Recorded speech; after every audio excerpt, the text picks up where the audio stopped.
God, I had a dream about GDC last week. How was your GDC dream, Nick? Yeah. What? You're just going into it? Why would you not? Nick Breckon just said I had a GDC dream. This is like a cloud. I said last week it was actually last night, now that I think about it. Okay. So I had filed it away potent as in your something that memory. happened prior to this podcast. Everybody was there.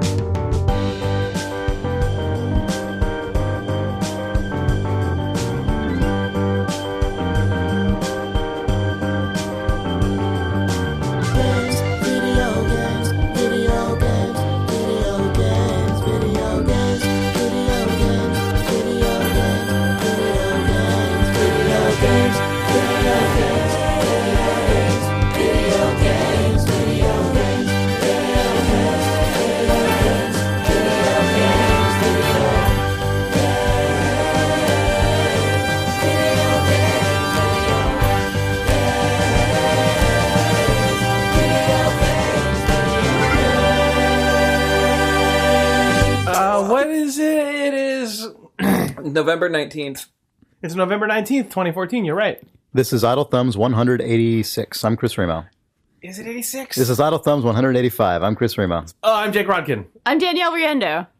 I'm Nick Breckon. And I'm Sean Van. Why did Nick stop being the and? It just happened. It happened I organically. looked at him in the eyes, and I went, we knew. Today I'm the end. Yeah, I felt It's it. last week and this week. Saw that What do you got? happening. It's an and. It's last week and this week is nonsense. It's a great time to promote our new podcast, It's an And, which is... It's November 19th, 2014, and it's this week and last week. Like, What? Idle Thumbs lives within the space between. between this week and last week. Yeah. If you watch Interstellar a few times, it makes sense. gosh. You Okay, know. that's good. Idle Thumbs none of you- exists within It's a both 10th good and dimensional bad. bedroom Yes, Here liked it. exactly. made out of piano strings. It or was whatever. so Enjoyed it. bummed. It's so bummed to like see the like you have this sort of like this is a very common narrative for me. Is there's a 6 months. It's a 6-month story where I see the first poster and I go like, "That's a nice design. Look at that. Oh, Christopher Nolan's new movie. Yeah. Oh fuck, boom, back in the brain. Now it's like that's the first tone of this song that will be sung over 6 months, and then I see the teaser trailer and I'm like, fuck. Yes, finally, I'm excited for a movie. I've been excited for a movie in so long. And then I see the full theatrical trailer, and I go, okay, all right, okay. And then about a month before the movie comes out, it's like IMAX, whatever, we're pre-buying tickets. Jake's like, who wants to go? And I'm like, I'll go, for sure. Yeah, I'll go. So he buys me a ticket.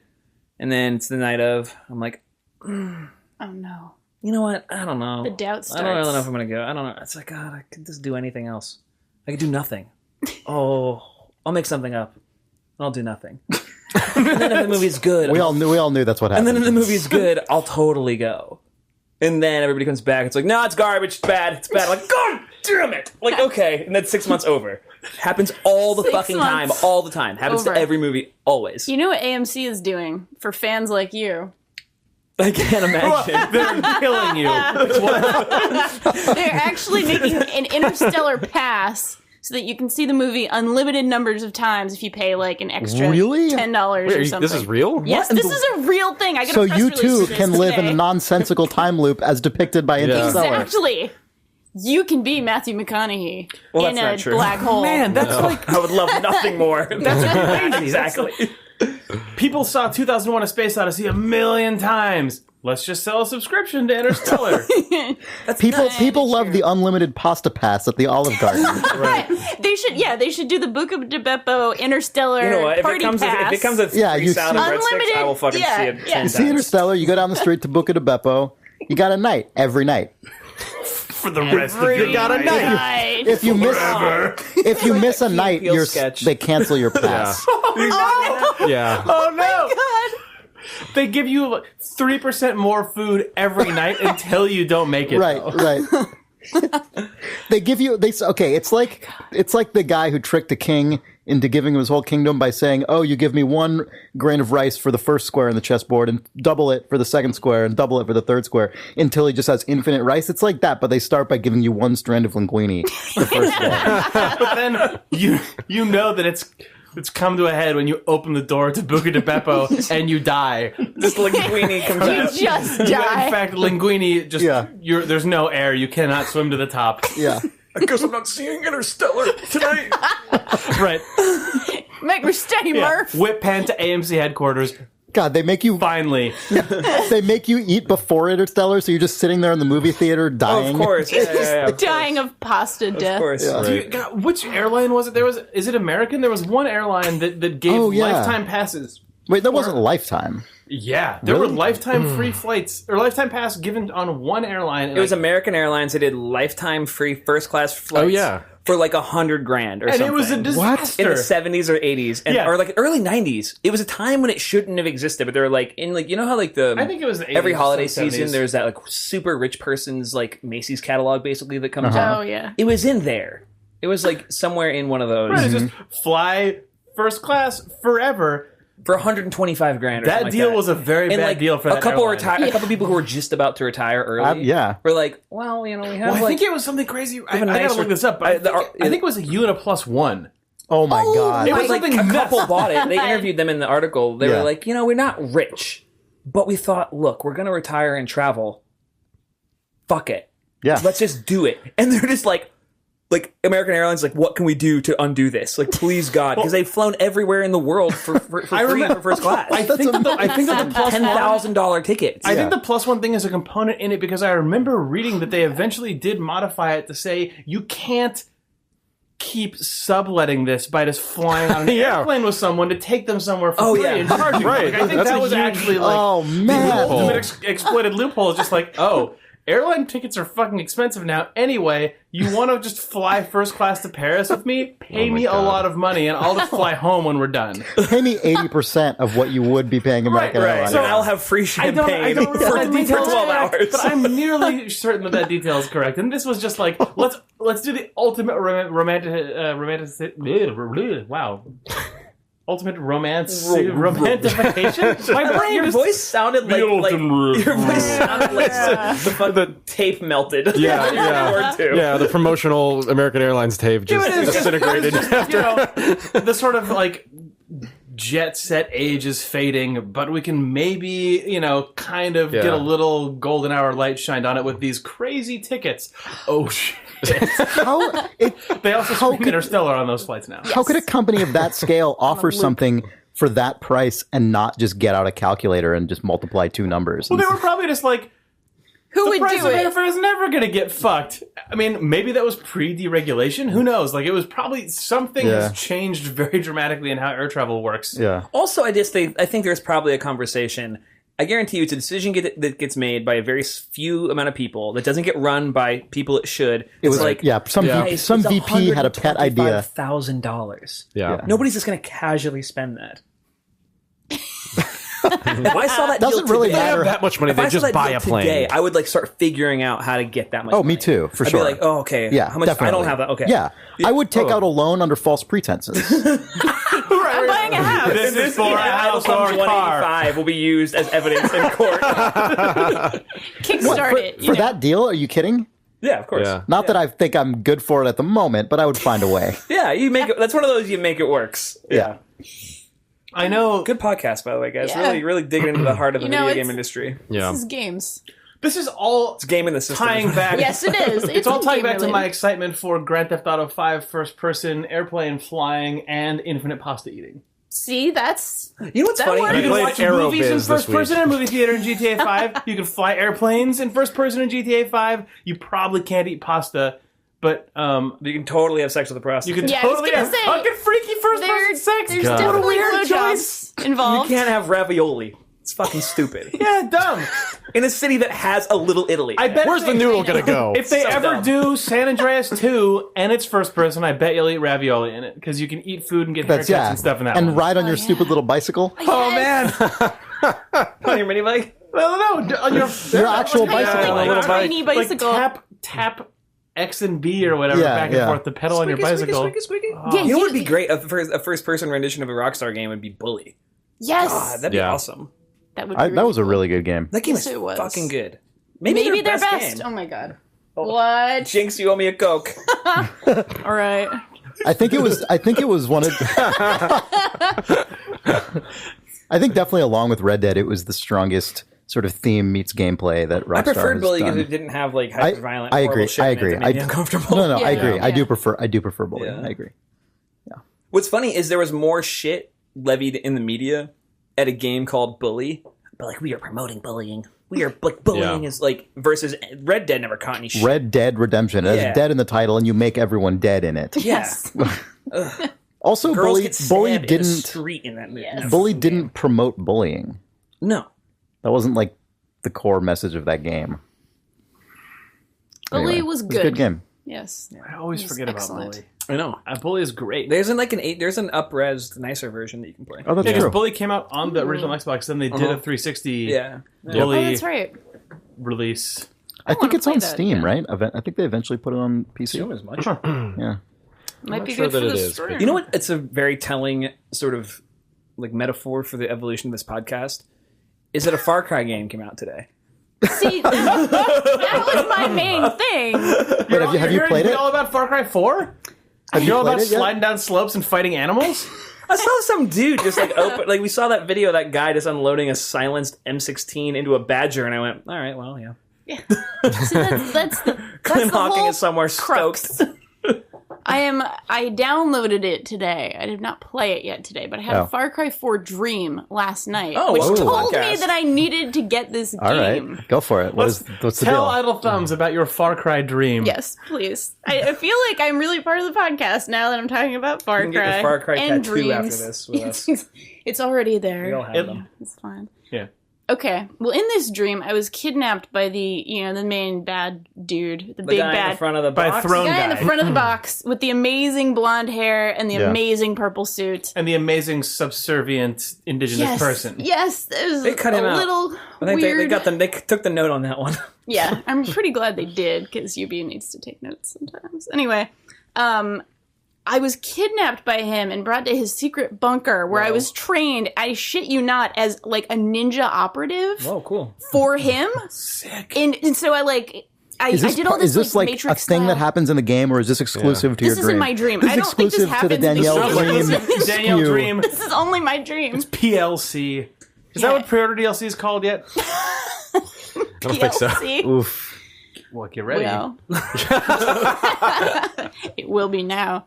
No, he trained me to be this secret operative with Matrix-style slow-motion fighting. I guess maybe that comes from boxing. I don't know. Okay, wait, so he... And your reaction to this was to wake up and go, I need to download yeah. a 20 Well- gigabyte video Well, game. this is the part that's crazy. I woke up Being and my beamed into girlfriend your head. was laughing at a video. And she was like, Oh, baby, man. do you want to see the video that means we have to buy Far Cry 4? I'm not even making Do you this think up. I maybe woke up Oh from yeah, this dream. you were halfway dreaming. Is what this was you hearing. the- Maybe. What was in the It's video? entirely though? possible. The video was just some dude throwing rocks at badgers to make them kill people. And then eventually another They would aggro a badger that would be next to a bad guy. or Badgers something. can Yes. kill people? They're really Yes. well, they can in real life too. they jump up and they sort of bite That's you in the true. face until you die. They're it was real tough. It was Okay. wonderful. They're Now tough as I nails. know. And then a jeep came in with, other bad guys with guns. And he, got the badger to kill them too. love And they this. were shooting at the badger. And then a rhinoceros came in Uh-oh. and just sort of like with the physics made the two cars just go flying basically. And then he hit the rhino in the butt. And she was laughing and she was like, we need to buy this game, clearly. Oh, I thought the badger was going to kill that rhino. I was really excited. Maybe for that's that. what happened in the game, but There's the one video badger. cuts The off. badger There's that one badger punches that if the you, horn. there's one badger that if you Yeah. aggro, it kills every living thing in the game. We were really inspired by that talk about fire propagation in Far Cry 2 and how the early version of it killed the boss. So we have this one badger in the game that can run across the entire map and kill everything. Far Cry 5 has the badger in that fucking purple suit. You know what's so bad about that though? Like this is why I can't buy the game. Is that like I basically other than present company, none of my friends play video games. None. And don't have any idea about the industry. I was talking to Chris about this a little bit at lunch. And I was in the car with a friend and she was like, "What the fuck is that?" And I'm like, it was a bus ad for Far Cry 4. I'm like, it's a video game. She's like, why is he wearing that? Is that what you guys think is good looking? Like, is that like, what is that? I was like, I don't know. I don't know if that's appealing or if I'm supposed to be repulsed or if I'm supposed to want to buy it. Yeah. She was like, do you want to buy it? And I was like, no. You're totally right ashamed. about the weird way that Ubisoft marketed that game, and to also some extent Far Cry 3, I think, with the bad guy in that game. Yeah. They have this really weird attitude of just showing you this outrageous person. And I'm like, I Kill don't really. this guy. It's insane. What is this supposed to mean? Am I? Is That guy he in the corner cool? made me Is he pissed like? we're talking about marketing Is he again, but transgressively cool? Not really. Like, I don't. it's this fucking echo chamber of like, I'm not talking to the populace about a thing that is entertaining and worth $60. I'm talking to this like completely ensconced like culture that is going to know why this is a thing that they want, even though everything about being alive says like, that guy's a fucking douche. Like, that guy's just like a cheap idiot. You know, he just looks like a cheap dude who's just sort of like, dude, you know what I mean? It's like, that's the only way I can describe it. It's just like, it's cheap and gaudy. Right. Except just sort of like- except when there's Yeah. no. You would expect him for it's a like guy who the walks into, $20 expansion. It's a guy who walks into a shitty bar thinking he looks good. Right. And everybody else is just like in t-shirts. Right. And they're like, oh, okay, I guess. gotta And, figure it he's out. like, oh, I'm a Midori sour. Well, you know, and everybody's so- like, oh, fuck off. So you know, The Italian margarita. So you know what's interesting about that? I would say So two reactions. One, yes, you're right, and the fact that they don't contextualize it in any way is what makes it baffling. Exactly because right. you don't know what like.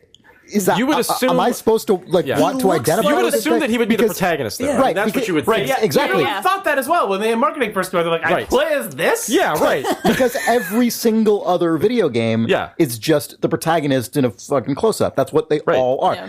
The other thing I'll say is that you could, I think you could make an argument to market a film this way if the guy in the suit was like Leonardo DiCaprio or Brad Pitt Dude, the or cover something. of Far Cry 4 is the fucking poster of Snake Eyes. It is exactly 1-to-1. So it is. Imagine the marketing. Google it. Imagine the marketing for Half-Life 3. That is just the G-Man Yes. wearing that suit. Oh my god. Yes. God, you're right. It is Snake Eyes. It's just Nicolas Cage, and that proves my point, right? Exactly like right. because putting That was also even if 15 we don't years ago. I know, but what I'm saying is Heath even Ledger as the Joker or Ben Kingsley in Iron Man 3, like comic book movies have that, but there's Okay, big comic book celebrities movies- as known villains. Yeah. okay, yeah. comic book. Okay, that's a little bit different because in the case of a comic book movie, we're assuming that there's some cultural awareness of the character You're that they trading are. on the iconography Right. of the Joker. Right. But what Yeah. I'm saying is, absent any other character, it's already interesting to say we've taken a person who is known basically for being beautiful and like talented in whatever way, but like also for being uncommonly beautiful, and we've made them look incredibly tacky. And that I'm glad you went with yeah. no, but I'm saying that reads as a deliberate choice that you then want to know why that's the case. Right, But like absent We've that, when invented it's, a tacky guy. yeah, at that point, But it's like, this guy's tacky, but supposed to be aspirational, but Right. not because he's the villain. So Right. attractive to want to murder. Because the presentation of it is he's sitting in this throne. He's got everything he could ever want. Don't you want that or want to take it from him? Or why would you want this? Oh, that question is not allowed. But also, look at it's this like, bus ad. isn't so I can be totally wrong because I played a bunch of Far Cry 3, but I didn't play Far Cry 4. Obviously, is he the main character from Far Cry 3? No. I It's not don't Jason. think That would be so. too poignant. No, Why not? this guy is supposed to be from the region. He's supposed to be from Kryat or whatever it is. There's a region called Krya. I In haven't the played one of these in a game, minute. I don't know. The thing is, you get into these, Which is what, you get into the game, pseudo-Himalayan? like- Yeah, something? pseudo Nepal or something. Yeah, I watched I watched a lot of I watched a lot of Kryat. early playthroughs. I was talking to Ollie about it, and like mechanically, from a feel standpoint, these games are amazing. Like these Yeah. games Yeah. are like No, that totally. team has it fucking down. It was good in Far Cry 3, and I'm sure it's way better in Far Cry 4. And it's so distressing that just can't be applied to something that's great. Like, it's crazy to me. It's like, it's like buying like dry aged steak and then like taking it to Taco Bell and being like, make me a gordita. It's fucking bad. Sit on it for a few months, you know. So that guy, I guess, is the despotic king Pagan Min. Yes. From Kairat, a fictional region based on the regions of the Himalayan region of Nepal. He's Himalayan? Yes. Yeah. He does have the frosty bangs, I know. I actually made that mistake. I was making a video at E3 about like white bros in games, and I accidentally put him in, and somebody corrected me. It was like, actually, he's from the region. But he's not real. Yes, I know. He's a cartoon. He's not from You're correct anywhere. about Actually, that. he's from the Somebody moon. I guarantee you at one He point. is from the moon. I guarantee you at one point looked more Asian. I guarantee you he got probably, Asianness revved out of him. For sure. For sure. So they put him on the box. If it wasn't a conversation, then they're fucking negligent in their. He was born in Hong Kong, it seems. Yes, I was very deliberately correct. Even as a young man, he was ambitious as he was flamboyant. Okay, are you reading from Wikipedia or a Wikia? I'm reading from That's a lot of ambition. Okay, just checking. Oh, he Just checking a adopted. notability check. He adopted the moniker Pagan after an old Burmese king who had murdered his family to take control. After an old Classic pagan king. villain. Burmese Very- king, huh? Classic. Oh, Anyway, I don't know how much I want to talk anymore about the cover of Far Cry 4. Sorry. I will be it's playing fine. it tonight. Yeah, and I'm I will curious be able to hear the actually deal. talk about the. I mean, the recent, I guess Far Cry 3 and 4 are games that, well, at least when I played Far Cry 3, there were a lot of things in it that I really liked and just wished they were in a slightly different game. Sure. Yeah, for sure. Is it a thematic thing? I'm assuming it is. Like, if this were, It's if a this mix. gameplay was actually put in it's a mix because Yeah. there are a variety of things, small choices made with both gameplay and theme that I don't want to rehash at all because I did. I remember like however many, like a year ago, whenever it was. I would came out. imagine it was ago, yeah. approximately 1 year ago. No, was it? We were in the old office. Was it? Could have been a little more. Ooh. Ish. Maybe Yeah. like last September or so. But in any case, I would like to hear your report on the Hear game, all like about it. unto itself, right? Not my dream in the actual yeah. game. Yes, I am curious. I mean, if it turns out that you're trained by that guy to be a ninja, good Then work. Good I'm work. You did it. A precog, I guess. Yeah. You know, It's fine. well, maybe not a precog, just Just a cog. prescient. Yeah, in some way. Just a cog in the machine is what You're I just, am. yeah, you're just good at dreams. Yeah, Man, I'm a good dreamer. speaking of So good at dreams. speaking of recent Ubisoft releases, there's so many Oh my games gosh, we that have to I talk about want. this. There's so many games that I want to to talk have about this. played, but I haven't had time yet because they all just came out. Like Dragon Age Inquisition just came out. That's actually a game I really, genuinely want to play a lot, and actually think I'm going to like a lot. Whereas Far Cry 4, I'm a little more hedging a little more on that one. But yes, You want to talk about faces? we're all going to talk here about Beetlejuice. Assassin's Creed Unity. Yes. Well, they not made it in Unity. Okay. Oh, no. Game development. No, I want it back. Oh, no. No, I love America. I am amazed, like the just sort of ongoing procession of hilarious videos and GIFs that this game is spawning is incredible. Right before we sat down to record this, a reader sent us on Twitter an reply. A video that was he just appears like, to have recorded. This is what happens in yeah. Assassin's Creed when you don't have children character models. And it's like King Philip, age 7. Prince Philip. Philip. And it's just a grown man with a child's voice coming out of it. Yeah. Just a man. I love it. Who's taller than the protagonist? Yes. Yeah, I know. We have like towering we have over the fact that like something is happening on this like their head rigs that is not loading correctly, so you just have eyes and teeth flopping around inside of It like just looks like feathers. It looks like the Beetlejuice mask. yes, it looks yes. Yeah. And it just exactly. says to me at this amazing. stage, so it's between like tech that's not up to snuff, bugs, and obviously just a lack of resources.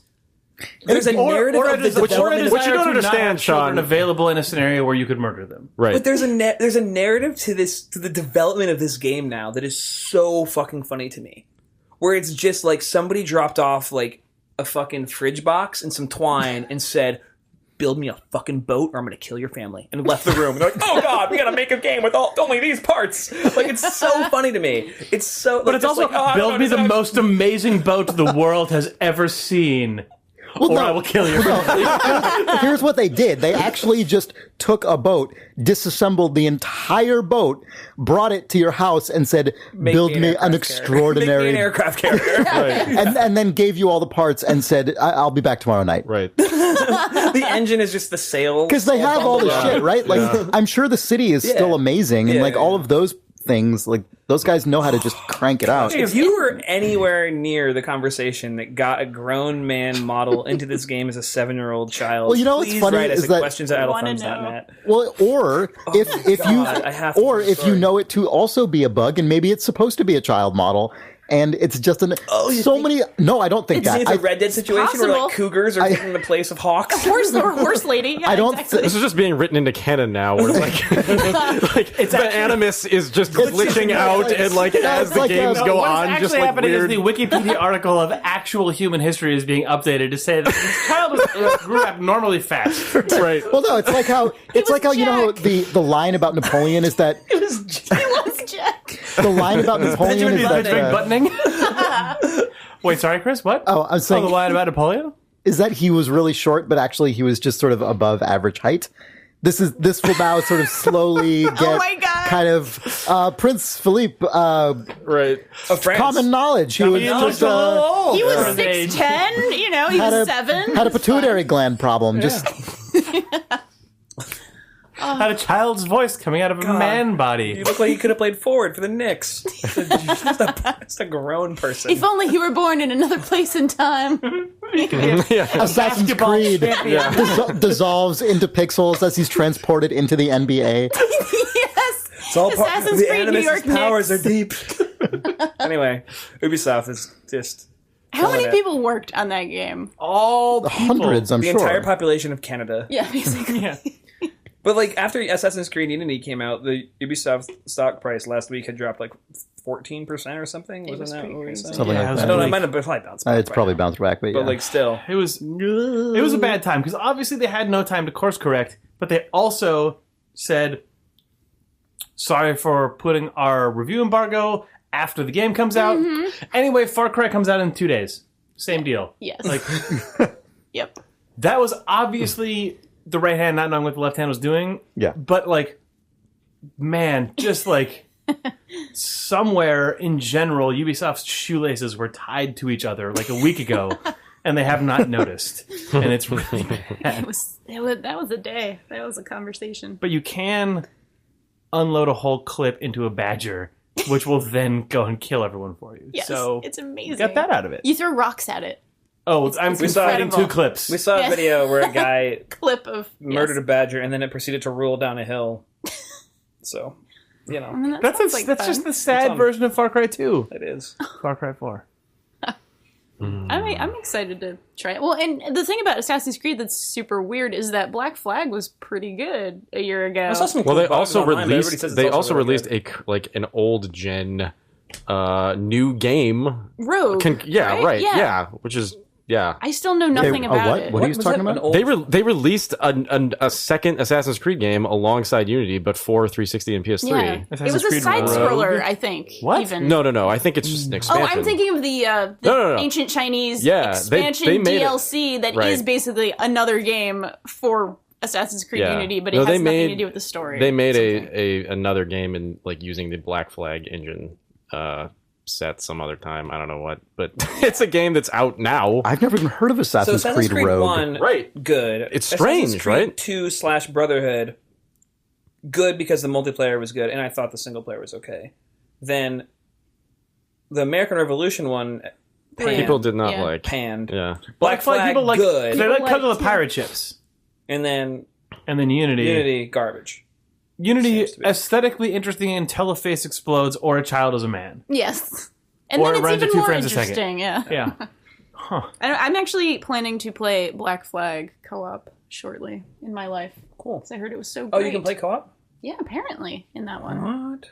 I didn't realize that. Maybe I'm making that up, and we'll just Maybe hot you'll seat hot it. seat it. I have played it. There'll I didn't. probably be a hot seating Yeah, I don't It's think I really, have it. it's Yeah. is it? Does it seem strange that Ubisoft released 2 games like this within days of one another? Assassin's Creed Unity and Far Cry 4? But I think, you know, Black Flag and the Splinter Cell game Last year, yeah. Blacklist. that's a came out little really that's a close, little weird. as But did these, Far Cry 3, all in the Yeah. same little jumble. I guess that's true, and I think guess they think one's that- first person and yeah. one's not. But they're both like big systems-oriented open world games. They must know that But there's they're just- also we're like in the Christmas window. So Yeah, it's not that's like true. you know Everything maybe just comes yeah. out. I mean, like, I guess they just must have done the enough kid market goes, research to "Grandma, know buy that me, they're you not. know, this one the goes to audience other is grandma. slightly different, or Yeah. the crossover is negligible enough that they will Right. buy both, Yeah, or yeah, whatever. yeah. I think Just the window's like big enough to where the same person can go, oh, I will get this for myself on launch day, Right. and then I'll put this other one on my Christmas Yeah, list. that's probably. I think probably Ubi true. just feels like they own Christmas for this sort of slightly higher concept than the other stuff. Yeah. AAA games. There's nothing else Yeah. that's even like competing Yeah. on the horizon between now and the end of the holidays, right? Yeah. I mean, yeah, just Captain Toad. sorry, I was I'm pointing at you 'cause joking. You work at Telltale. You guys got games coming out. Oh yeah, it's We true. don't talk about our own stuff in the podcast. No, we really don't. Sorry, Nick. It's fine. Has anyone been actually playing anything? Yeah. Cool. I even brought it for show and tell. What did you bring? What? We do that now? What? That's great fucking radio, Danielle. I know, yeah. I mean, it is. I do have it. What did you? I don't know. What is it? What game? I'm literally for great God, radio. if you just I'm pulled out a pulling out Mario my 3 3DS. card. Yeah, like cheesy. I have been playing. Da-da! You brought a. It says Oh, is that. this Captain Toad? No, Oh, but I have been playing Captain Captain Toad. Toad is on the What is Wii U, this? Chris. I just want you to read that little caption. I'm so old that all my tears have dried up completely.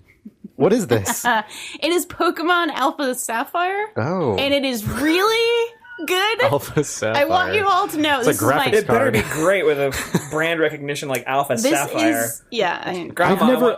I know they've Pokemon. probably had these for ages now, but I've never seen a 3D Pokemon Goes back game. like I have keyboard. never played a Pokemon before this. This is my first Pokemon in my entire life. You and I are Interesting. like basically at opposite ends of the spectrum. I've Yeah, only me played too. Pokemon Blue. Me too. Yeah. Pokemon Blue. Blue. Blue is the Way exact one I Me too, played. Yeah. Blue. Guys. were I've all not blue? ever played a Pokemon game. Well, that's You no didn't play surprise. Pokemon Snap?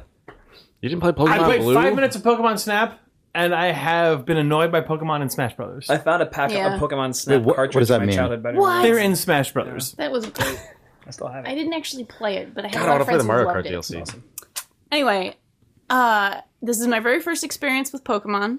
Even as a big Nintendo fan, I had never played one before. I just was sort of like, so 1998, I was like, actually, I'm probably the same age as y'all. For whatever reason, my friends didn't get into it. We were playing our N64. I don't know what ages you guys are, but I was 2 years too old for it, but I bought it anyway. I felt way more than 2 years too old for it. Because you're 3 years Because you're older more than me. than 2 years older than we are. Yes, that's it. I was in high school when the first Pokemon came out, Yeah. and there were people a grade below me in high school who were really into Pokemon. Oh yeah, no, there was a Yeah. big Pokemon contingent at my high school, and I remember I was in my freshman year of high school, and I had never heard of Pokemon before, and suddenly it felt like every single person was Yeah. aware of it, and I was had like, no idea what it was. is this? I saw Yeah. I saw on the internet a like QuickTime movie or AVI or something of the original Pokemon commercial of like the school bus full of Pokemon that gets crushed into a Game Boy cartridge, and I was like, this just looks like some anime whatever. What is this? This is Nintendo? Yeah. No, they make Mario. What is this garbage? Well, by the time animal garbage? by the time I was aware of it, the cartoon had already been on TV for a while, and people were super Yeah. into it, and I was completely blindsided, and so I just got, I just picked up Pokemon Blue, and I played through, I guess, the whole thing. And I haven't played a Pokemon game since. I remember really liking it, actually. I'm like, this is fun. It's like a fun little RPG It's a fun thing. little JRPG with Yeah. you're collecting And it is cute quick. monsters. It like doesn't have that Oh, yeah. JRPG setup. Like interminable I story. and all that imagine the stuff. notion of Absolutely. fighting someone else is way easier than it was on the original Game Boy when you had the Yes. link cable, which is basically a serial cable connection, like a null modem cable or something. Yeah, yeah. No, it's great. I mean, it's easy. You know, it's modern. It's actually a remake of one of the, I think, GBA games. Like It's a remake? The original. So the Pokemon Game Freak, the Pokemon company, you know, they're Yeah, part yeah, of yeah. Nintendo, whatever. They make new Pokemon games, but they also keep remaking older Pokemon games. So this one is a remake of I think a 2003 or 2004. Okay, so Version. sorry, old person. What denotes an older Pokemon game? Is it the actual Pokemon that are inside of it are of that era? Is it that the locations that you're in are It's a- rehashed, or is it both? It's kind of both. It's a remake of that game, but with new Pokemon and new features. Right, and but he's modern saying what things. makes it. Like, what makes it older? What makes it a remake of an older one if there's new Pokemon and new features? Isn't it just Sure. a new Pokemon? This is like the same storyline, the same locations. It's like Oh my god, there's a storyline besides you're a guy and then Team Rocket exists and you it's fight very monsters from your light. pocket? Yes, it's Team Aqua. In fact, in this Sorry.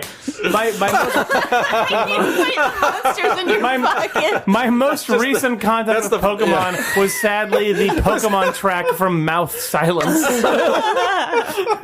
The last time I heard anybody describe something, it was a bagel bite. So I just communicate like that.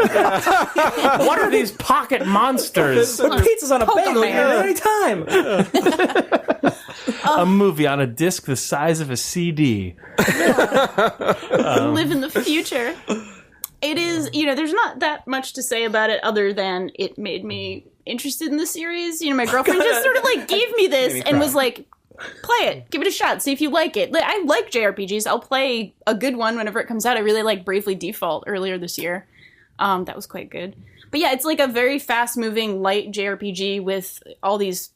Obviously, you're collecting cute little monsters and leveling them up, and that that has its appeal. Probably, if people listen to this podcast, I bet they're right there with you on this one. They're aware. Okay, good. Well, in that case, I will leave it at that. That I am now a Pokemon fan, whereas completely Pokemon agnostic before Pokemon this series, time. a series of popular, enjoyable video games. Yes, very popular, enjoyable. Buca de Beppo. It's called Aqua Centauri. What's it called? Aqua Sapphire, Alpha and Sapphire. Omega Ruby, and Alpha Sapphire. There are 2 versions. There's always Omega two. Ruby and Something Alpha about Sapphire. those names that I do like. I don't It's know what it is. very Alpha Sapphire and Omega Ruby. Ruby. Yes. Let's call it Omega Ruba. Omega Ruba. Let's go to Omega Ruba. It's Aruba and Tahiti. It's like Those are Omega Pokemon Ruba. games, I'd be in. Probably. Pokemon Aruba and Pokemon Tahiti. That sounds lovely. That's Nick Breckon's kind of Pokemon. Yeah, I know. I'm actually, I'm just then hopefully feeling Pokemon it now. and Pokemon Marrakesh. That's just Pokemon Marrakesh. yeah. Oh, this sounds really fun. Oh, Yeah. I'm into it. That is, Yeah. that'd be great. Pokemon Tulum. Just go to the Pokemon East Virginia, Pokemon West Virginia. East Virginia? no. Well, whatever. No. It's just regular It's from Virginia. Japan. I guess it's just Virginia, West Virginia. It's fine. North Dakota, South Dakota. Is that better? I mean, accurate. No, That's it's not worse. Better. It's way accurate. worse. I don't go to the other side of the country. There's the same disc with different stickers on them. Like the same cartridge. North Dakota, South Dakota. There's like whatever. It's the same guys, whatever. Pokemon Walmart and Pokemon Just a GameStop. tumbleweed and flat. Yeah. Oh god, that's our dark future. I feel like. One of them has the presidents. Jake. Um, Oh, sorry. I played this. Do you guys want to take a break first, actually, before I get into my game? Sure. This episode is brought to you by NatureBox, a sensational snack delivery service that will bring tasty treats to your home or office. You can go to naturebox.com and use the promo code THUMBS for a NatureBox starter pack, which comes of 4 little samples plus a full-size NatureBox snack for your enjoyment Of your choice. of your choice. And it's like $2 shipping. You should totally do it. Yep. It's naturebox.com, promo code THUMBS. Our office has eaten a ton of these. Nick Breckon himself is a NatureBox subscriber. I'm full on NatureBox right now. Whoa. you're- I ate an your entire system. package of sunshine chips before I came here. Nice. So, Yeah. I think NatureBox it's- fueled Nick Breckon at Yes. this point. It's all that he eats. Fueled possible by to say that NatureBox NatureBox is, on my box. provides you snacks, not meals. So Right. don't quite be like Nick Breckon. But you can true. be But because you're a grown-up. when you eat Yeah. the NatureBox sampler that you will order because it's such a good deal, think about Nick Breckon eating the same snack as you. That's about as much as you'd want to approximate Nick Breckon's life. NatureBox.com, promo code THUMBS, get a free sampler pack for $2 shipping. Nick Breckon just said I had a GDC Dream. This is like a cloud. I said let it last week it was happen. actually last night, now that I think about it. so it's I had filed it potent away in as your something that memory. happened prior to this podcast. Everybody was there. We were doing a panel. Who's everybody? Present present company. company. Present company. And Santa. The And world? yes. Yeah. Well, no. So that was the thing. Oh. It was... you know where I'm going with this? It was... I don't. No idea. Oh, man. Nobody knows where It you're was going, like a Nick. weird netherworld GDC. Everything felt just slightly off, and it was like there were 4 people in attendance for our panel sitting in the stand, and like it was so just fewer than the number of people on the panel. right, more or less. I mean, it's just like there was a guy in one section, another guy in this section that I was standing near, and then I think like I don't know if it was my job, but I just went to the door to be like the bouncer or something. Like it felt like I just had to go to the street to to like manage the door. to manage this this throng. Yeah. people. It was actually a nightmare. Now that I think about it, I woke up in a panic. Have you ever had an actual dream? No. Okay, I didn't think so. And I was on the street, and a guy walked up to me, and he was like, "Oh, what is this thing?" It's like, I guess it must have been like the front of Moscone. And I was like, "Oh, it's like a panel for like video games we're doing. It's like, it's like video games. We're video game developers." And he just like made like the stink face, like the stinkiest gross face, and just walked away. And that was the end of the nightmare. I think I just woke up after that. It was awful. So you don't know how our panel went. Well, I mean, No, I have no idea. Actually, I do remember walking back and like seeing the chair that I was going to sit in at the far end of the panel, and then that was it. We probably just recorded. But there was just a skeleton in it. And it farted. Yeah, it wasn't very coherent, but yeah. Do you remember what the guy looked so like? your who made the biggest stink face? nightmare is that your work is meaningless and that Yeah, strangers don't care. You can psychoanalyze this. Yeah, That's it. Yeah. That's a nightmare for you. yeah. Okay. And maybe I didn't care that much either. that was probably part of it willing too. to It was bet probably you just like, were well, yeah. I mean, I don't want to be here It's the either. worst part of the nightmare, yeah. I had a real life nightmare scenario at the very door you describe at GDC. Oh yeah. Yes. Why? What I was happened? walking at GDC this is year. in real life. This And is there a was a real life skeleton. scenario. No, this was a really disturbing experience for me because there was a woman. She was there with like two other people, and she was talking about how much she hated Boston accents. I'm Well, not that's even good because kidding. you're from Rhode Island. Yeah. I know, but it's close enough so that I felt the burn right here in my heart. She's like, they sound so disgusting, and, it's bad enough when the guys do it, but when the women do it. And then she started going into this horrific, monstrous, like, kind of like talking, horrible sounds. And I was so angry. I was so upset. I needed to duck into another business just so I wouldn't have to keep listening to this woman disparage my people like that. Unfortunately, it was Buca de Beppo, so you just fell into a different shitty racial stereotype. I sat in a Buca de Beppo sad. family-style booth for 4 hours, eating a pasta bowl the size of a Born Aplenty out of a sparkly, glowing cup. Out of a Plaster bowl cast of the Pope's face. Right. with an LED tracer around the edge. I love Buca de Beppo, said not that person yeah. or anyone. Somebody. Said Buca de Beppo himself. Not to be a butthole, but probably said that lady. Yeah, that lady. Probably loves it. That lady probably loves it. Hates Boston accents. Love Buca.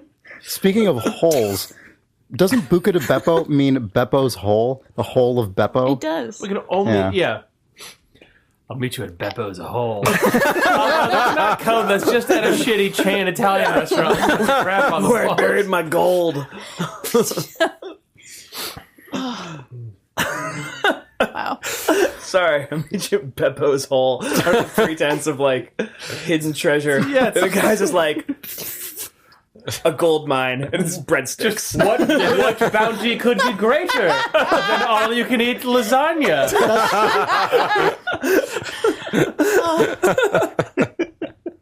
Beppo's hole for my birthday. Yeah, Beppo's fun. hole. Just paying a visit to old Beppo's hole. Sorry, the way you said that sounded like you're going by yourself. This is like a thing, like a guilty pleasure that we all know you have. Whip cut. Jake, where are you going, man? It's 2:30. Just paying a visit to old Beppo's hole. Oh no! And then it's me with It's you stress eating, Just- basically. swimming pool of rigatoni and an Italian margarita. Video game. Jack Thompson's in those Anita Sarkeesian I know. anti-Anita Sarkeesian videos. I Those know. guys are siding with Jack Thompson. It's. How can you? Also, Jack Thompson's not dead. Jack I know. Thompson exists, and he's I know. in Gamergate videos. What I can't. You know what? It all even- makes sense to me. It's I can't it's too even. perfect. Yeah.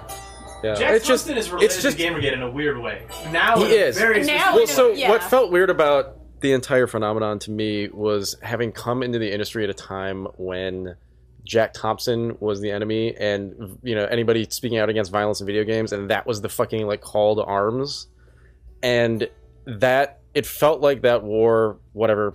I don't know, as much as you can construct it to be a cultural war or whatever the fuck that was essentially won and created a space just in the minds of gamers that all this shit is ours. Like, this is the shit that we covet, like violent bullshit. We defend and it. Yeah. And then it created the space that enabled maybe this much all the fucking garbage that is video games now, that has then thus, come to create this fucking shitty culture that is now just, God, it just feels like full circle to me. It's insane. Though, right? It's a little different. It's a little different, but it still feels that way to me. You could read, like, op-eds in EGM during the Jack Thompson days that were like, this is bullshit. This guy's a fucking chotch. Yeah. I don't think that's what the language that you would use. Yes. From Crispin Boyer. Yeah. But, like, you wouldn't see an outlet saying that, like a mainstream outlet No, but I think but this is all of gaming and gamers uniting against that front. Right. The invaders were put away, and now we can all turn inward. Yeah, and it just, that inward turn is what I'm talking about. It's not It's so interesting for me to realize that, like, when I was 14, I was in league and probably, like, point for point, 100%, like, politically aligned with people who I now think are just fucking psychotic. That's what I mean. Yep. And then, like, when you get into the position of, like... Well, the thing that's strange is that the Gamergate thing, the second war now, though, is basically a civil war. Yeah. As opposed, like, it's now... Like, the walled garden was defended successfully. Yeah. And now it's people, like... It's the weird ethnic cleansing, rooting out our own that we don't like because the other part is done, and now shitty utopia exists where you can stab each other in the face forever. Yeah. It's just, I don't know. Yeah. I assume this has not been podcasted. I want to talk to 2008 me and just say, why... You should definitely yoink Nick's stuff. It's actually pretty good. I thought Nick made a bunch of cogent points while he was on mic. I don't know. Anyway.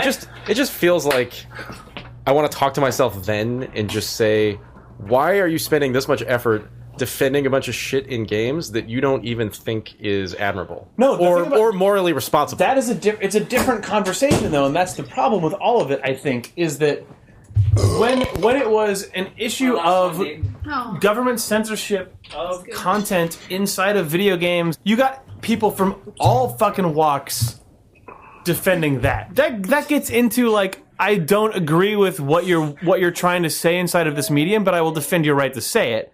Right. In part because I want to say something that is differently interesting. Like, women suck. That's the problem now, though, is that now we're there. Now we're in a world where, it has eaten its own tail. It has fallen up its own ass so much that Jack Thompson... I guess it makes sense if you're trying to eat your tail. You're trying to eat your tail, eventually your head would accidentally get into your ass. If you're trying to eat the Beppo, you end up in the hole. Yeah. Yes. I would say that video game culture is in Beppo's hole. We're so far off Beppo's hole that Jack Thompson, the previous enemy, is now in a video with that guy who looks like Kane from Command and Conquer. Like, what has happened? Jack Thompson is appearing in Kane has gone forward in time. Yeah. And Oh my god. now we must... Jack Thompson is appearing in hate propaganda, starring a lookalike of the villain of hate propaganda from Command and Conquer. But it's real. Yeah. Somehow this is real life. Yeah. Maybe it's all just an ad for AMD. I think everyone died in the game, and Only. then they died for real. Yeah. It's You know, all a we Ron should be so Paul lucky. campaign. It's not a The Ron whole Paul thing. campaign. It's not even a joke. The whole thing. I mean, it is a joke. It's a fucking joke. Right. But it's But some people don't but think people it's a actually joke. make Yes. this on the internet, and Yes. it's real. Okay, sorry. I just said a thing that is insane. It's not a joke. People made it on the internet, and Yes. it's real. Yes. Says confused person who does not know how Says confused real man from things are made. 1979 coming out of a coma. I saw it on the internet, therefore it is real and important and worth discussing. I was gonna end that with on idle thumbs, but then I realized that was again just a sentence that does not hold water. The sentence is eating its own tail. Yeah, Beppo's hole. Beppo's hole. We all know We're all where up we there. are here. We're all... You know, on this subject of... I played a game. Sorry. Yeah, Oh wait, well, on this subject, Well, Yeah, you gotta- it felt appropriate. I briefly, super briefly, would like to mention a game that is a joke that I played recently, even on the Idle Thumb stream last night, called Game of the Year 420 Blaze It versus XXX Illuminati XXX 10 Wrecked. There's another part of that name, but I don't remember the rest. It's like pi. It's like how far can you go? This was a game. Jake's really into I wasn't expecting that. I didn't know that was the whole name of that game. Oh yeah, okay, there's even more, a but I game of the forgot year. the second half. Right. It is a It's like parody Barclay shooter. Shut Up and Jam Gaiden school Basically, of video yes, game names. it Yeah. is. It's from that school for sure. It was a parody game made in the spirit of our montage parodies. So it's basically a bro shooter. Of what montage parodies? Reddit montage parodies. Sorry. Oh, I was thinking oh. our montage parodies as if I was Like looking at the slash URL. r slash. But I got you. Reddit montage parodies. Like the Bring montage that parodies Reddit shit into our subreddits. house. What is a Reddit montage parody? It's a place where people go to make mashups of just ridiculous memes, you know, Okay. dancing people. You'd love and crazy things. Yes. And okay, also just remind me, recap the name of this game again. Game of the Year 420 Blaze It versus XXX Illuminati XXX 10 Wrecked Edition, and then there's another part that I don't remember. Okay, good. But yes. It was made for 70 FPS, the 7-day first-person shooter game jam. And it is a game where you shoot a lot of guys, you drink a lot of Mountain Dew, you eat a lot of Doritos, and there's a lot of dubstep and flashing lights. And memes happen. Every time you shoot a dude, a meme will appear on the screen. Like dancing guy will come up on the screen, or crazy things will happen. And the final boss is a big boss. What?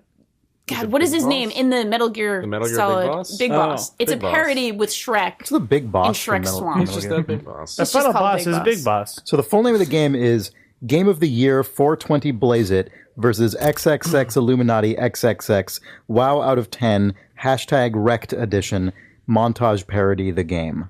Yes, sorry, That's the full. I forgot part of that. That's okay. It's fine. You did pretty good, I thought. Yeah. Yeah. It's ridiculous. They'd probably give you that on Jeopardy. Yeah, maybe. Like if you were like, They're this. they're sticklers though sometimes. Trebek can really just Trebek get can a jerk. stick up his ass. Jerkback. What is this sick game? And you're like, This sick game. Game of the Year.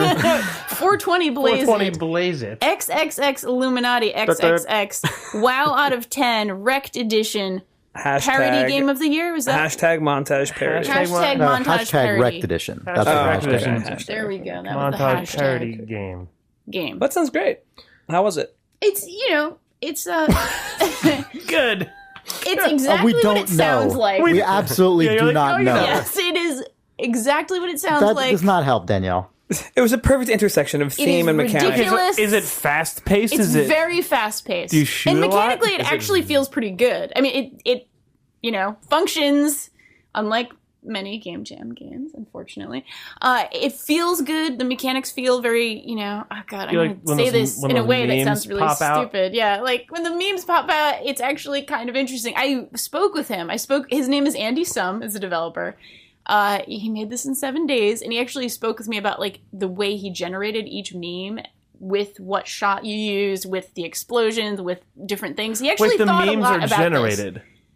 Well, they're Oh, sorry. pulled from Your actions summon an appropriate image yes, macro. exactly, where a dude will dance on the screen or whatever. I guess I'll go look at twitch.tv/idlethumbs You to should see do that. this hot mess. Yeah, it is a hot mess. By design, it seems. Yes, by design, definitely. This person seemed like a very intelligent, young guy who was trying to make a funny thing. And it works. It's 10 minutes long. It's kind of fun. It's free. You can just download it. I'm looking at screenshots and it's just madness. It is madness. It's yes. like a really, really detailed first-person shooter, arms and gun kind of assembly. Is it the And Unity then- Ultimate FPS gun in hand? Is Kind of. classic It looks like Yeah. it probably came from the asset store, yeah. And then, there's the dog from Duck Hunt laughing against just infinite explosions. Fucking hacks is in Comic Sans on the screen. R.I.P. in Kill. It sounds like my favorite There's TF2 map. all the wallpaper is just the weed Yep. silhouette. Unity should do a game jam, or they give every team like $200 worth of asset store credit. Oh, that's a really good make a idea. game. Man, I like. What if it's the asset store roulette? What if they're just like, okay, you want to spend it for the game jam? Yes. Handle. Yes. Oh my god. You get scuffed up helmet lens flare and cat AI and this chess piece. Oh my god! Like what? No, that is a that's really that's good. real. Like, God, you could get just- amazing That's- lighting package and Oh my cool God. shader model you could and just- a clown humanoid that works with the Mechanim soccer player animations. Like, You know what you could do, honestly? Oh if my you just God. found a sponsor or like Oh, yeah. did a really small Kickstarter campaign, you could just run that game jam. yeah. Oh yeah. God, yeah. asset Just jam. write a script Yes! that just Well, no, you scrapes just charge the, an entry the fee. Unity assets. Oh, that's true. You could charge an entry Charge fee. entry fee to pay for one asset purchase, and then you've got whatever And then 20 asset other purchases. free assets. There's Yeah. a lot of free garbage on there too. Yeah. Yeah. It's pretty amazing. If you just you'd have to like lock out certain categories of the asset store that Yeah. wouldn't be useful for like Yeah. Or would they not be? no, I mean like big yeah, infrastructural stuff. Sure, but if it's like Yeah. like a Like, what, you have- MySQL database. you- store. Like, oh no, A I got source what I get. control solution. Oh, cool. Thanks. I can check in my stuff. yeah, but that would be a really really funny idea for a game jam. That's basically the way like cooking competitions with a secret ingredient work. Yeah. Like, Yeah. and It's a weird Iron live Chef. sea urchin. Yeah. Yeah. Oh yeah. It is just Iron Chef. Oh my god. Yeah. Fuck. the Iron Chef Jam. Oh my god. God, That's a if everyone got a wonderful idea. standard baseline of, like some textures thing and, from like, the environment, thing Yeah. from like programming, from like Yeah. mechanic, the design. You I think have is to one. use all of the And you get assets. one from Yeah. there, you get one from environment, and you They- get one right. from character, It's whatever. actually the closest And you thing treat reminds it- me of is if you enter like a 48-hour film festival, they'll just say, this is your Yeah. genre, include Yeah. these two props, and a character has to say this line of dialogue. Anything else is up to you. Right. So That's a game jam perfect. like this, Yeah. it's just, And you have to you gotta it use has this to bird be, AI. Yeah, and it has to be judged in such a way where the judges just apply, a somewhat subjective Yeah, view of, no, like, it's all about you put in the it's actual all about the effort actual digestion. to make sure that this Yeah. was important to It your ends up game. being way more about the ideas and the fun factor of the game, Yeah. which I think is what game jams should be about. Yeah. Like, I don't know, not should, but it's totally valid for a game jam to just be about the ideas and Yeah. not necessarily. I think the most execution. That's Yeah. usually sort of the Yeah. thrill of the game Yeah. jam anyways, when people just say, here's Did the Muscle weird Cat thing that I Showdown thought come of. out of a game jam, or does that just come out of Myas's fucking crazy brain? I don't think Well, that was they a did game their jam own game. just like year-long game jam Yeah. where they made a game every month. I think we talked about them, but Major nice. Bueno, Yeah. they're a German like team, Duo. just a duo. They're that makes a about to game- do game like month. they're about to do their weird next year thing, which is I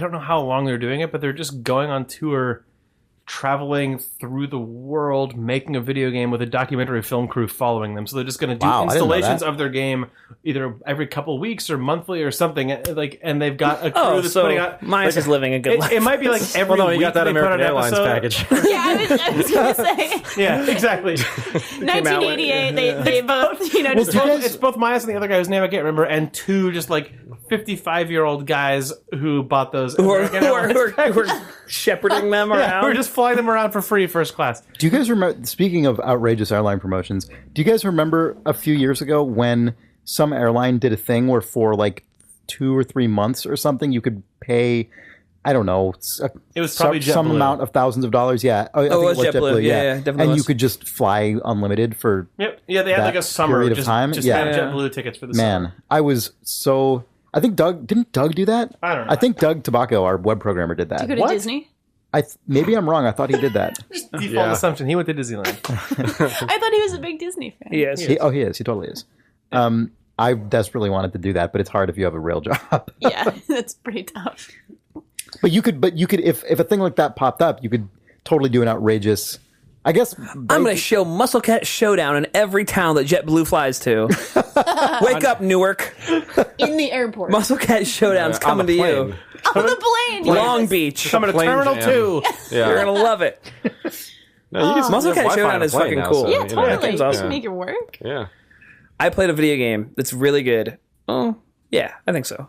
I haven't really assessed if it's really good because I've only played it for a couple hours, but it's called This War of Mine. That's a it's called This War of Mine. This War of Mine. You play. It's on Steam.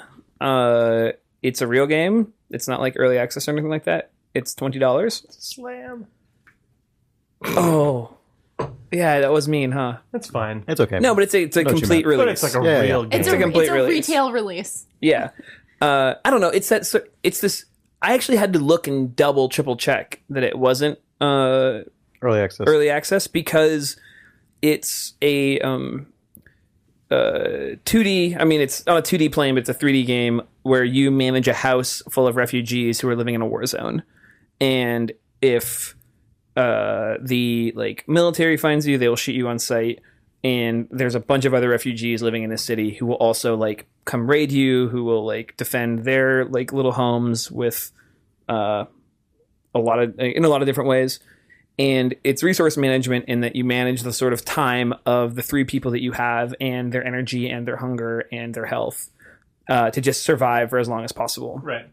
And it sort of has like Sims like it's 2D. It's sort of like it looks like a what's that called in like The Life Aquatic or like a Wes Anderson film when they shoot at a diorama? Yes. It has a diorama. Yeah, it has like a diorama setup. Cross section. Yeah, a cross section setup of your house. And to do things, you sort of everything takes time, and you click on little icons above an object. So like if there was a fridge, it would say there's how much food is inside of it, and you click like the little like chicken bone, and you can eat the chicken bone or whatever. So it's a sim style mechanic, and you can just swap through your survivors, and then during the day you're improving your home and using resources that you found at night. So at night you can choose people, you can tell people to sleep, to guard the home, or to go out and scavenge. And if you go out and scavenge, then a map pops up and you can send people around the city.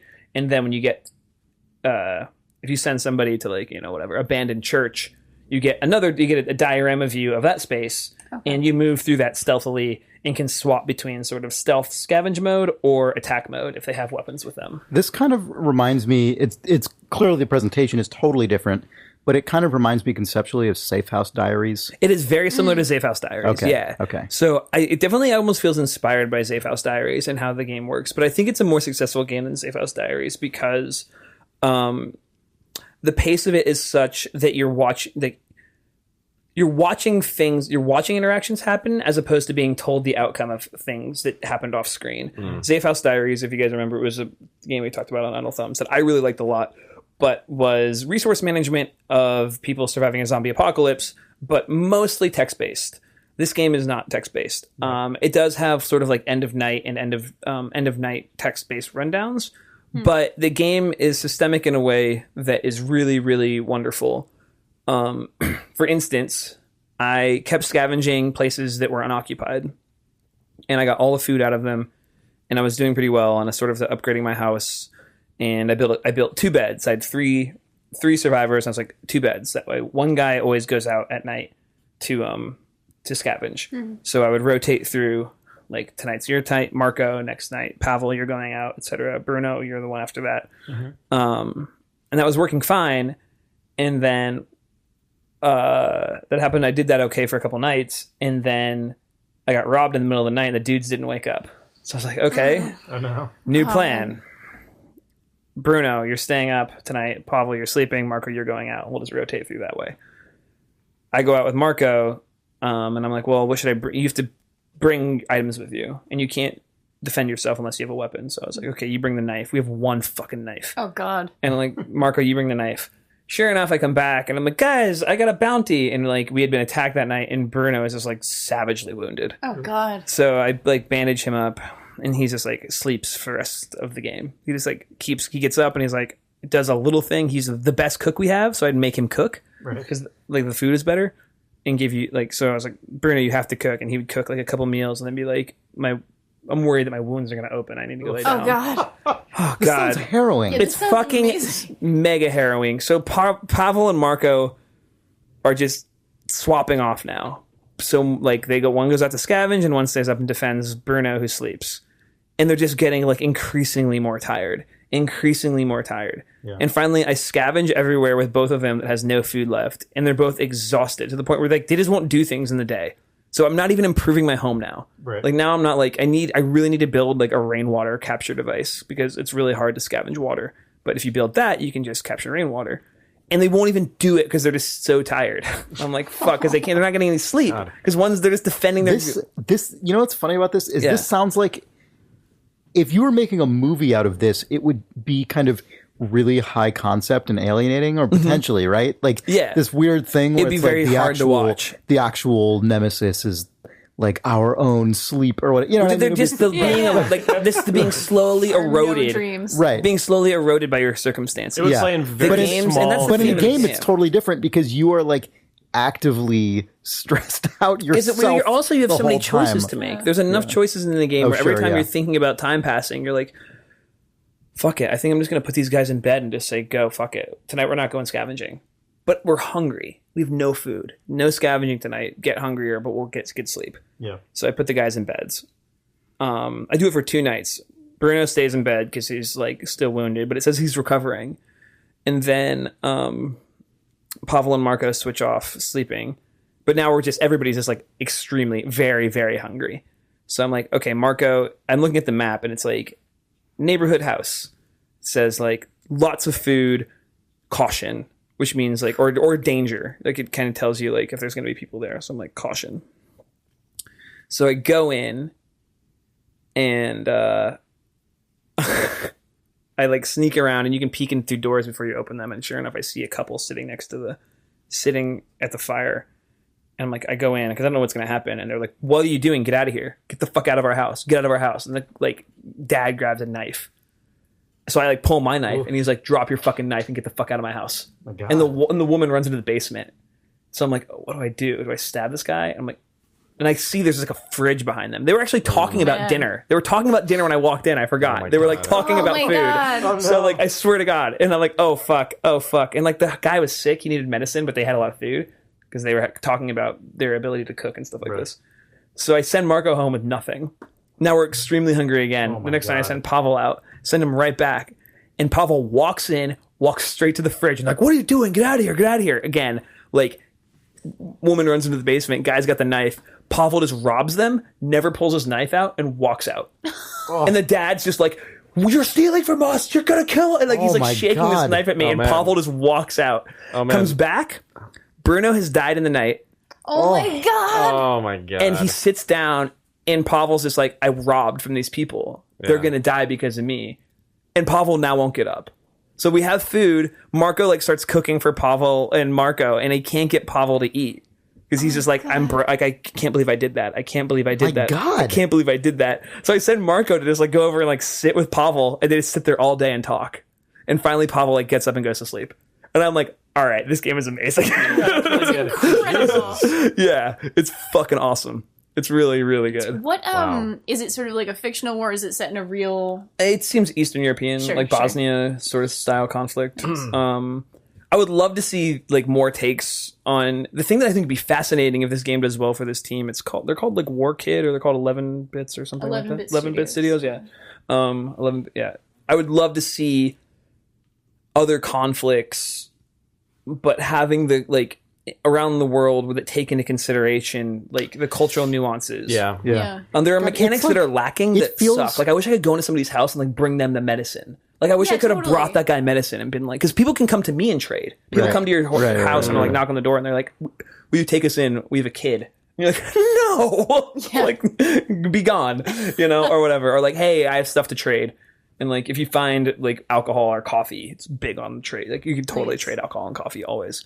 It feels like an incredible gift that this isn't like a zombie game. It's or a post-apocalyptic game. Like that feels like a miracle. Yeah, it's really right. It's absolutely. It's like wonderful. incomprehensible. Yeah. It's like inconceivable that someone would release a game like this and have it not be zombies or nuclear apocalypse or something. No, it's just life. It's so good. But I would love to see this in like Kandahar or something. I would love to see this in like a different, like I would just like to different cultures and how the nuances of those conflicts and cultures like completely change the mechanics of the game to like stay on theme. Or different weather systems or different. Yeah, I mean, no, cold matters. Like we're in good weather right now, so like my characters just are like it's like they're warm. I don't have to build fire and heating yet. But it's bad news. Like, the other thing that happened, and I'll try to stop talking because I feel like I'm spoiling the game, is that so that all happened. Bruno died, Marco, but also they were attacked that night. So Pavel's wounded, but not seriously. He's bad now, but like it started as just like a minor wound. Right. Marco's, I'm getting him flopped. One of them's broken and one of them's wounded. Bruno's dead, and I'm like, well, this is fucked. Like we're gonna run through this food, and these guys are gonna die. And we started running through the food. We got all the way through it. The guy who got minorly stabbed took a turn for the worse, and I couldn't find bandages every time I would go out, and it just got like so bad. And then one day, a woman showed up, and she was like, "Can I stay with you?" And I was like, "Yeah, come in for sure." And then the next day, I found food, and I was like, "Oh my god, like things are turning up." Like she was like this uplifting spirit, even though she didn't do anything. Right. Just her presence, like, Just was having like fresh blood. it was like, oh, it felt so uplifting. Yeah. Nothing about the game changed. Like the tone was all really dark, but it felt so uplifting. I was like, oh, maybe things are actually gonna get better. Like maybe like Marco's gonna make it. Like Pavel's fucked, or like, but like maybe like one of these guys. yeah, like it doesn't look like that's gonna happen, but we'll see. I'm like. Is there an end state, or like it's a survive as long as possible situation? Okay. So I don't really know yet. So- I've only been playing for a couple hours. Yeah, fucking good though. I really Awesome. wanna try It's called This War of Mine. You can get it on Steam. It's $19.99. It's worth every single penny thus far. Even if just like it can deliver one of those emotional moments in a single payload of its possibility to you, it feels worth the money to me. Yeah. Like even if it's like, oh, the game, I wish it had more mechanics, or I wish whatever. It's definitely not a perfect game, and I would. There's a bunch of ways I think it could be improved, and it can be improved. I think in like an update. To be honest, I don't think they're like. Yeah. I don't necessarily think they're like paradigm changing design changes that need to be made, but it's completely worth the money. Like support a game like this if you're at all interested in something that's not zombies. It's fucking rad. It's really fun. Oh, that sounds It was amazing. bonkers. I expected none of. I don't know what my expectation of what this game was, but it was 0% of what you just described. Oh, you will like it a lot. It feels. dad- You know what? It feels very much like FTL a little bit. Oh, It definitely interesting. feels like The Sims meets FTL. Kinda. Yeah. I can see that. But with a survival war, Yeah. real war, Yeah. not Yeah. video game. The war. husband not attacking you was is amazing. is the moment Yeah. that sold that game for me. Yeah, because it's like Shaking that, the in knife. every other game, it's That like, oh, I choice aggroed would him. be- yes, Yeah. exactly. That choice feels like, yeah, man, fuck. It's good. And I really want to know what happened to them. Like, just as a fine. person hearing the story, like, I'm like, what happened? They moved to America. They're I good. hope they're okay. They live in North Yeah. Carolina now. That's what I told Pavel. Oh, Don't worry, they're getting out. No, they're good. They're gonna live in. They're gonna live in Detroit. They're They're gonna be doing some stoked. shrimp. You know, fishing. honestly, you saying that is one of the things that is the most. That is the thing actually that makes it most affecting about what this game's actually about, right? Because in a zombie game or in a post-apocalyptic game, it's always like everything's fucked forever, or Yeah. like there's a mythical place that I've heard might be okay. There's always that, right? It's Right. always that trope, always. But in this case, it's like there's a developed world that just exists, but Right. ours is not that. Yep. Like we're just in hell. Yeah. Not because the world has to be because of a virus or because of like a fucking like monsters. global Yeah. event, Yeah. but just because this is what actual human life leads to Right. sometimes. Yeah, I mean, there's nothing in the game that ever says like, "This is World War III." This Right. is a conflict in a shitty area of the world. This could be, Ukraine in 2 months or whatever. Yeah. Like it's just bad there. It sucks. It's really good. I mean, as a piece of work, not as like a, The truth. not as a global truth. Yes. Yeah. Oh, it sounds fucking awesome. Yeah, so check it out. This War of Mine. Anybody else play any cool video games? I played the Monument Valley expansion. Oh, Oh, what you is that? got mean suckered into paying for that. cheap cash I grab. ponied up $1.99. I forked Wow, over seems quite a sum, If I remember a tidy correctly, sum. the Seems pretty original- greedy to the me. original game is what, 10 levels? $4.99, 10 levels. For $4.99, and this so-called expansion pack, this greedy dev cash grab, 8 levels. For $2. They probably should have just called it Monument Valley 2 and charged $2 for it. Or built 2 levels and charged $5 for it. It seems to be. One of those. Which would have been the actual greedy thing to do. What if it was free and it just gave a bump to the community who loves the game? iOS, App Store. Anyway, sorry, you played 8 levels of Monument Valley. Yes. It's like you're describing the fucking Giving Tree. It's true. You're describing the book where like the guy Giving comes Tree. back and he's God, like, you're right. Wait, okay, we need to actually paint Yeah, the sorry, go context ahead. for what we're talking about if we're going to talk about that part of this. Yeah, go Because I ahead. don't think people necessarily know. Well, I'll talk about the game first. I'll come back to that.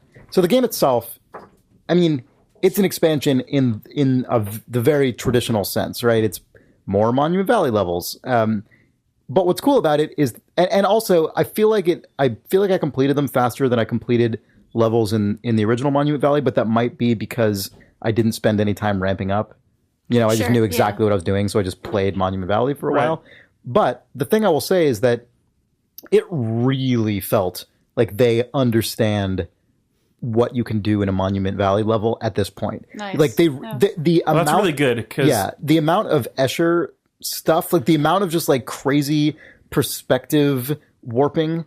Man, in that's this one, incredibly exciting because I felt like they barely started to scratch it right at the end of the first game. Yeah. Which this is a dumb jump, but that's like Double Fine's adventure game stacking. I felt very similarly to stacking that I did with Monument Valley. I completed stacking and I got to the end. Stacking is a game where you play as a tiny Matryoshka doll, like the little Russian doll that gets inside the other doll. And when you go inside of those dolls, you get their powers. A stacking doll. Oh. But throughout the entirety of that game, I was just like, okay, when is this going to go to the next level? When are you going to get to the last 3 test chambers of Portal 1 of your mechanics? Where it's just like this compounds on itself so much that I can't deal with it, but I can always deal with it in stacking. And I could always deal with the Escher stuff in Monument Valley. And I was just like, you guys have it. Just do the level that is out of control, that is just everywhere. So this is not quite last test chambers in Portal because there's never a point in this game's tone is also never going to get you there. Right, you know? exactly. But I mean, also, it never becomes extremely challenging, right? Like, they clearly tuned it to be accessible to most people. But your level of kind of surprise and delight. That's what I want. I want my sort of just excitement and surprise at the twists that they put into the design to be escalated beyond. It's really what they good, were. especially because by nature, Jake, as you sort of implied, you're always surprised in a quiet way. Right. Because they just give you the level and you just go. And so there's never a moment where they blow your mind with the crazy thing. You just notice it as you're dragging a thing. Right. And you go, ha, that goes across here. I don't know if this counts as a spoiler in the context of this game, but do you guys remember the 4-block tall companion, yellow companion totem thing? Your silent buddy who now has a bunch of fan art and stuff. Right. Yes. So that unsurprisingly comes back in the Monument Valley expansion. I can't imagine anyone is shocked by that. And there's a part where it splits up into 4 pieces and you move them all independently. And so you're sliding them like on top of each other across. Sounds great. Do you perspective them back into the character? Yeah. Oh, that's awesome. And so there's just stuff like that throughout it that's really cool. And it just feels like it was designed by a team that has become very fluent with the tools that they established in the original game. It's definitely not astonishing, but I'm totally happy I paid $2 for it. And I'm really happy that it exists at a deeper expression of the mechanics they established. And it's totally understandable that it took them a while to get to this point because when you're making a new game, it's really hard to suddenly know all of the things that you can do with the tools that are in it. That's actually a harder thing than probably a lot of people appreciate. And it kind of takes a sequel sometimes to actually understand that. Classic phrase. It takes a sequel. Yeah. I mean, it's a bummer, right? Because I'm not a big sequel fan most of the time. Right. But that specific thing. And then it takes about totally 5 true. sequels until your faces are exploding and 7-year-old man children and stuff. So the other thing that is noteworthy about this expansion is that it was accompanied by a complete App Store review revolt on the part of its community, who flooded. I don't know if these people were its community. They were people who paid money for the original. They're in the game. App Store community, but I don't know. You know what I mean? It's like, I guess, What is your community on the App Store? I would say. Like, I mean, I don't know. I think it's a little different, right? They're the most public-facing community that game has, though. Yeah, they're the ones who are writing reviews of your thing and creating an outward-facing like face that isn't you. And so the whatever you call them, but I think the reason I would call them community and not just customers is because most customers don't write reviews. Sure, these are the ones who did. With you. I came around on my statement. So the reviewing customer base of Monument Valley, which will heretofore refer to as Valleites. butts. they launched a total revolt against this game, just flooding the App Store with 1-star reviews of this game and criticizing the devs for being greedy for daring to charge $1.99 for this content. And what's amazing is that if you go to the toucharcade.com coverage of this actual controversy, there's a Touch Arcade editorial saying, "Isn't this a shame that people are being such butts about this?" And then the first comment on that story is, "Well, but if you think about it, they really shouldn't have charged money for this. That's really quite greedy." I mean, it's incredible. So I don't know. It's a really, and so that happened. That kind of, everyone got kind of up in arms about that last week, and then just coincidentally today, I heard about this game, A Sailor's Dream, which I guess came out a couple weeks ago. I wasn't familiar with it. It's from the same developer as Yearwalk and Device 6, Sumogo. And I thought, oh, that seems kind of interesting. I wonder what the deal with this is. So I just went to its App Store page, and it costs $3.99 or $4.99. Right? Again, one hand worth or fewer dollars, not many dollars. And one hand's worth is a really funny way of, it's like, you really underprice your hands there, man. Sorry, one Give my hand count for $4. of Cut the whole fingers fucking on a thing off. hand's Just do worth of dollars. I need a double. I need a McDouble. There's the Do hand. it. There's the Jose Canseco hand. there's just the whole monetary system. And I wasn't going out of my way to look for more examples of this. I was just on a totally different thread, seeing a game existed, and I went to it. And of course, there's all these reviews on it with 1 star complaining about how expensive it is, and then saying things like, "I can't believe this. They're censoring all my reviews. I have to keep reviewing it again because of this price thing." But I think what actually just happened is that whenever you release an update to your game, they flush. Yeah, you can press the all versions reviews or current version. Right, but I think what just happened is this person just reviewed a previous version of the game and is just so primed to be outraged over everything that's going on. But when does that happen? It's just, the whole thing left me really bummed out about what people expect from people who actually make things. Yeah. Well, it's crazy because that person wouldn't turn around and give a 1-star review to a free-to-play game that had an energy system, because they've been conditioned to know that that's how you pay for these games. Yeah. And that's the thing that's really distressing. It's just like, you're paying for the fact that it's going to give you something that you either like or don't like, which you should be accustomed to consuming media for the past 20 years of your life. And it's not going to ask you for another $1. Well, it speaks to something actually sorry, go ahead, Nick. I don't know. It to me, it feels like, I don't know how I don't know. You can't chalk this up to a concerted effort on any front, but it feels to me almost as if this is like a political sort of pressure that is creating an atmosphere that they're hoping will just drive the expectation down. Like, it feels like if you're a person who is going to go on a page and, take the time to write that review, you're just hoping every developer, is almost scared into providing. Right. Yeah. It feels like, oh man, like it almost feels like a fucking lobby or something where it's just. It's probably not organized. It's definitely not organized. That's not the right term. The amalgamation of people, but I think you're probably not wrong that there is some passive or subconscious realization that the balance of power is a little different than it once was, in that you can make that threat and it has power by virtue of it existing on the same plane, literally, the screen of your phone as the product. Yeah. So that's the result. But I think the psychological phenomenon that leads to this is actually something you see in a lot of dynamics, not just related to economics, but that people generally will get more outraged about a thing that they notice than that they don't, even if they're philosophically more fine with the thing they know about, right? This is a PR problem all the time. If you acknowledge that your company has done something wrong, you're probably in a much worse position than a company that actually has done something wrong and never cops to it.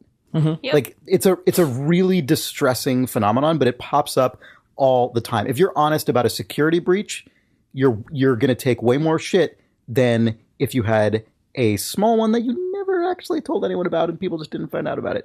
It's the same thing goes with... Or even if people like the media finds out about it, The media, yeah. and then you still just never cop to it. Right. You can still. And it's an unconfirmed rumor. Right. You know, there's a lot of versions of this. It pops up in a lot of different facets of modern society, like in a society where mass media exists and mass communication exists, and like things like really broad types of sort of economic pricing models exist. It's really distressing. And when you have to, especially when your job deals with kind of facing the public, you start to become aware of a lot of this stuff, and it's really depressing. One might it's think a bummer. that this is why you need... Politics, by the way, is a wash in this. I'm sorry, go ahead. This is maybe why you need a strong press and strong whistleblowers, because the only reason, if you're the company that commits the tiny security breach that you don't tell anyone about, the only reason, because of what you just said, your only motivation to actually disclose it, to wade out into the shit that you know exists, is that you know... that someone might... the potential fear is worse. There's an institution out there that is going to catch you and make it 20 times worse because you didn't say something. Right. Because as bad as it is to be the person who says something, it's worse to be the person who doesn't say something and gets caught for it. No, it's totally true. But if there's no one left to catch you for it, okay, either say what's going on or Nick, shut up. A little baby spider. A tiny spider just lowered itself from the ceiling in front of Jake's Inched its face. way down. It's okay. It was just gonna amazing. Roll around free in the studio. That's God, cool. it's on the floor. It's gone now. Oh, good. That spider is a gonna end up in metaphor my for a 1-star review. Eyebrows. I just realized I forgot to explain how this was related to the price thing, or at least what I was getting at. The thing I was getting at is that, to your point about free-to-play stuff, even though the free-to-play model is obviously more profitable at scale, which is why companies adopt it, and is obviously a far more potent marketing marketing ploy. The Well, you're not thing telling that anyone that it costs money, right? exactly, you're not acknowledging that it costs money, Right. even though it totally does cost No, money. I think you're totally. No, I think it It's totally just free. I mean, validates. maybe every now and then, if you want, you can do. You don't have to pay. You don't have to Yeah. ever You don't pay. have You to. can play this game with without Monument Valley, there is an upper hard technical ceiling to the amount of money it is possible for you to spend on that game. You can spend a maximum But of I like $8. free-to-play games. But I mean, $8 in your I'm not the entire sort of life. person. Yeah. I'm not the sort of person who would spend money on a free-to-play game. I mean, I know that you can, but like, I wouldn't do that. Don't look at my iTunes monthly statement. But I mean, I am not the sort of person who would do that. I mean, maybe one day I could become a millionaire, so I'm going to vote for a bunch of garbage tax legislation. Yep. Do you think there's any credence to the idea of keeping customer reviews, but just not letting people star them? no, Because, like, imagine because if you no one walked up, would ever do that. you know what I mean? It's like, That jumps up a whole level, though, too. Do you think there's a point in keeping ... reviews, but not rating them? no, I mean, my question, I mean, it's interesting, right? Because it's like, if you're off a computer, there's no other real place in your world or your life where you go to make a purchase or experience something that's subjective, has subjective quality, where right next to the buy button or right next to the purchase transaction is people's thoughts about it. Buying You're movie right, tickets although online. you- Movie tickets on the internet. Yeah, sure. I'm saying. well, he's saying anywhere on a offline. computer. Anywhere I said offline. offline completely. Right. I mean, Although- online reviews are everywhere. Right? You're right, sort of, except that it's going to become a moot point anyway, because Amazon already has an app where you can take it into any store in the world, point out a barcode, and it'll take you to the Amazon the future page. we're fucked. But I'm not. But I mean, I'm entertaining a better ecosystem in my brain, right? Yeah. Like,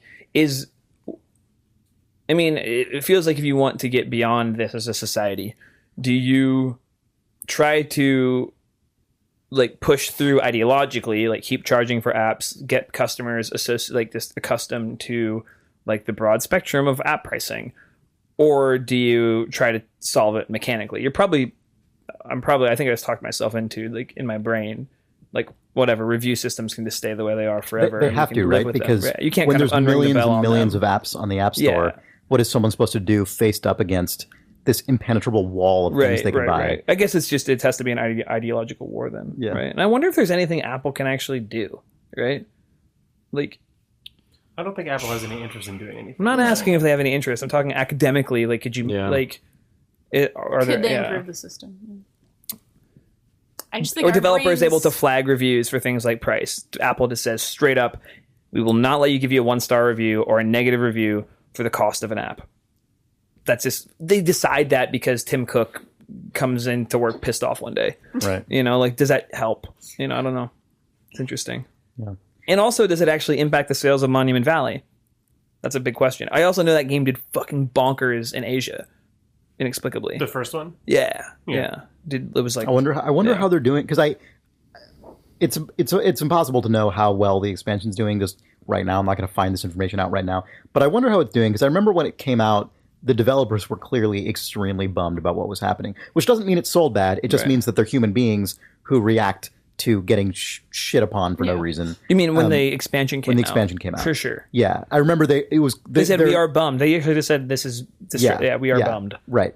And, you know, maybe it's selling really well and they were just bummed, understandably, about that. I would. That's exactly how I'd feel if I were them. Me too. Yeah. I mean, if the game did well to like keep letting me have my career, that's awesome. But like, you don't make a game like Monument Valley for the money. Right.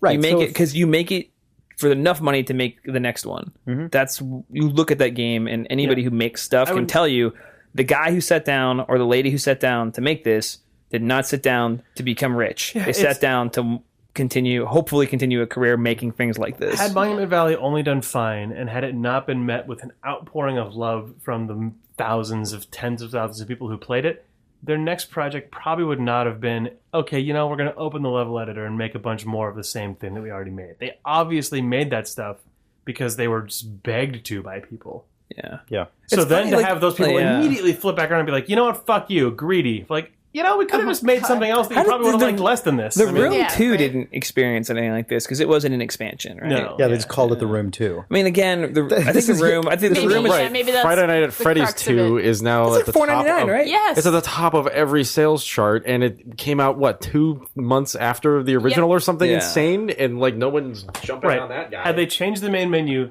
called it Monument Valley 2, and had like a slightly different color palette or like a slightly different lighting on it, amazing deal, $2 for the sequel. This is what App Store users crave. So I have a question. Pretty much. I have a question, right? Like, should they have just done that? I Like, guess actually- I guess so. In hindsight, I guess. so like, is basically the market pressures, and like the market is more than just the sale, like the dollar-to-dollar revenue. Like, does the ecosystem of the App Store just mean that's what you should do? So like, the Monument Valley folks should take their lumps and then just do that in the future? I don't know. I think Well- you need. Sorry, go ahead, Nick. I don't know. You see that a lot on the App Store. I mean, you see a lot of hard and fast sequels. that are Yeah, because I mean, it's not like in it might be the expectation. Because I mean, clearly, like part of this is just precedence. Like they're Right. just used to getting the free thing, Right. Because The they free played update. so many games So, that like, did that, and so maybe like, that's okay though, right? If we live in a world where like we all just expect updates to be free but sequels to be full price, and then choosing whether you want to And update you can just fucking 1984 it into whatever you want to call the thing you're releasing. right. I'm not saying it's good. Yeah, no, I know, I'm just I know. saying like I think that- like is that like I think- maybe they just fucked up and they spoke the wrong language to the customer. I think a mutated version of that is what happened in the AAA space too. I mean, Yeah. it's not literally, it's not a literally one-to-one correlation, but we used to get big blockbuster games, especially in the PC space. Then the next year, what they would have is an expansion pack, and the year after that, they would have an expansion pack, and those were things that you'd pay a third of the price of the game for. yeah. And you would install it, but it would assume you already had the previous game. And at a certain point, I feel like people said, why are we doing this when we could just be putting a 2 or a 3 on the box and Yeah, putting well, more cutscenes in it? and Like, the sort of like expansion DLC thing that is sort of but those are become all a far thing. smaller than what an expansion pack used to be. Well, I mean, Some it of them are. depends on Some of what them you're are. But like the talking about. Far BioShock was Cry, $20. yeah, Yeah. that's true. Far Cry 3 Blood, whatever. Like they're Oh, they're Blood like Dragon. large. Blood Dragon was Yeah. standalone. That's what I mean, though. I mean, it feels Yeah, like well, that. that's- That feels like the sequel branding for this version Right. of It's like totally- pack. It feels like it all kind of collapsed down into yearly sequels, and then now has exploded back out through DLC into this other thing. But we also still have, there is just the same but more with Yeah. a slight twist every year for I see AAA what you're stuff. saying. Yeah. Well, I think course, yeah, it's but- funny because yeah. I think we can. Yeah. I think it's safe to presuppose that had the Monument Valley folks added 2 levels, made it Monument Valley 2, and sold it for $4.99, they would never have received a negative review about. Well, they maybe would have received They would some. have received They some. would have Some. received the same amount of negative reviews about price as they would have on the first one. Even if it had just been called Monument Valley Subtitle and it had been a separate app in the App Store. Right. That's what I mean. It don't call it 2. You don't even need to put a 2 on it. You don't have to call it 2. But what's the Angry Birds model? if it had been the thing is, that's Peggle Knight- actually That's true. worse. Angry Birds is just that. There's how many fucking Angry Birds Yeah. SKUs? But I mean, But yeah, that and they're actually not is the just- only that ones. ends I up mean, just that's being just the bad for the consumer. Yeah, exactly. right? It's ultimately worse. It's ultimately a bad world. But they think they're happier. Yes. Yeah. Or at least they don't question it. They don't think about it as much. I think that's the thing, maybe right? it's the way to go though, because like I think the people who love Monument Valley like Monument Valley at $3 or at $5, and I think for people who like are really really into the gaming culture, which is a very like small percentage, the 1 to 2% of people who really understand the game, like people like Chris, like are happy to give a developer like that $5. Like. Right. I think it's The haters don't buy it. within the culture of the App Store game playing and buying community, which is a community in and of itself, which may not align 100% with the people who in the indie game scene bless Monument Valley on Twitter, but like the people who play Angry Birds. And Angry Birds is a shitty just catch-all for iOS style games. The slot that Monument Valley charged $2 for is the slot that usually fills with Angry Birds Campaign 3, 4, 5, 6 Right. inside of Angry Birds 1. The place that you pay money for is Angry Birds in Space or Angry Birds Yeah, Rio. Star Wars or whatever. And like, that's where, like, just within the culture of how you build iOS games, it is true that is the place that usually you, like, or Where's My Water? You stack, you have the little pictures that you scroll you shouldn't through. bring up Where's My Water because I end up sucking for them. Yeah. I know, but like it's that they tried to adopt the same model as Angry Birds, but like I think the expectation that you have is that if I'm scrolling past levels, at some point the app is going to update and I can just scroll a little bit further and I can get more of these, or I can pay a few dollars for a different app in the App Store and it's going to have its own other set of them. Right. I don't think that like that is the reality. That is the reality I think that we live in with these sorts of games. It still makes me really sad and frustrated that people are crapping on Monument Valley for doing a thing that is in any other space normal. But I think, Sean, that you're right that like they're two separate ideas. At a certain point, like maybe they fucked up, but not because they priced their game wrong. It's just because they didn't play the rules. They didn't play by the. They didn't play by the rules. It's weird though because those rules are not codified. The rules anywhere. are bullshit. They're lies. It's horseshit. That's bad for the consumer.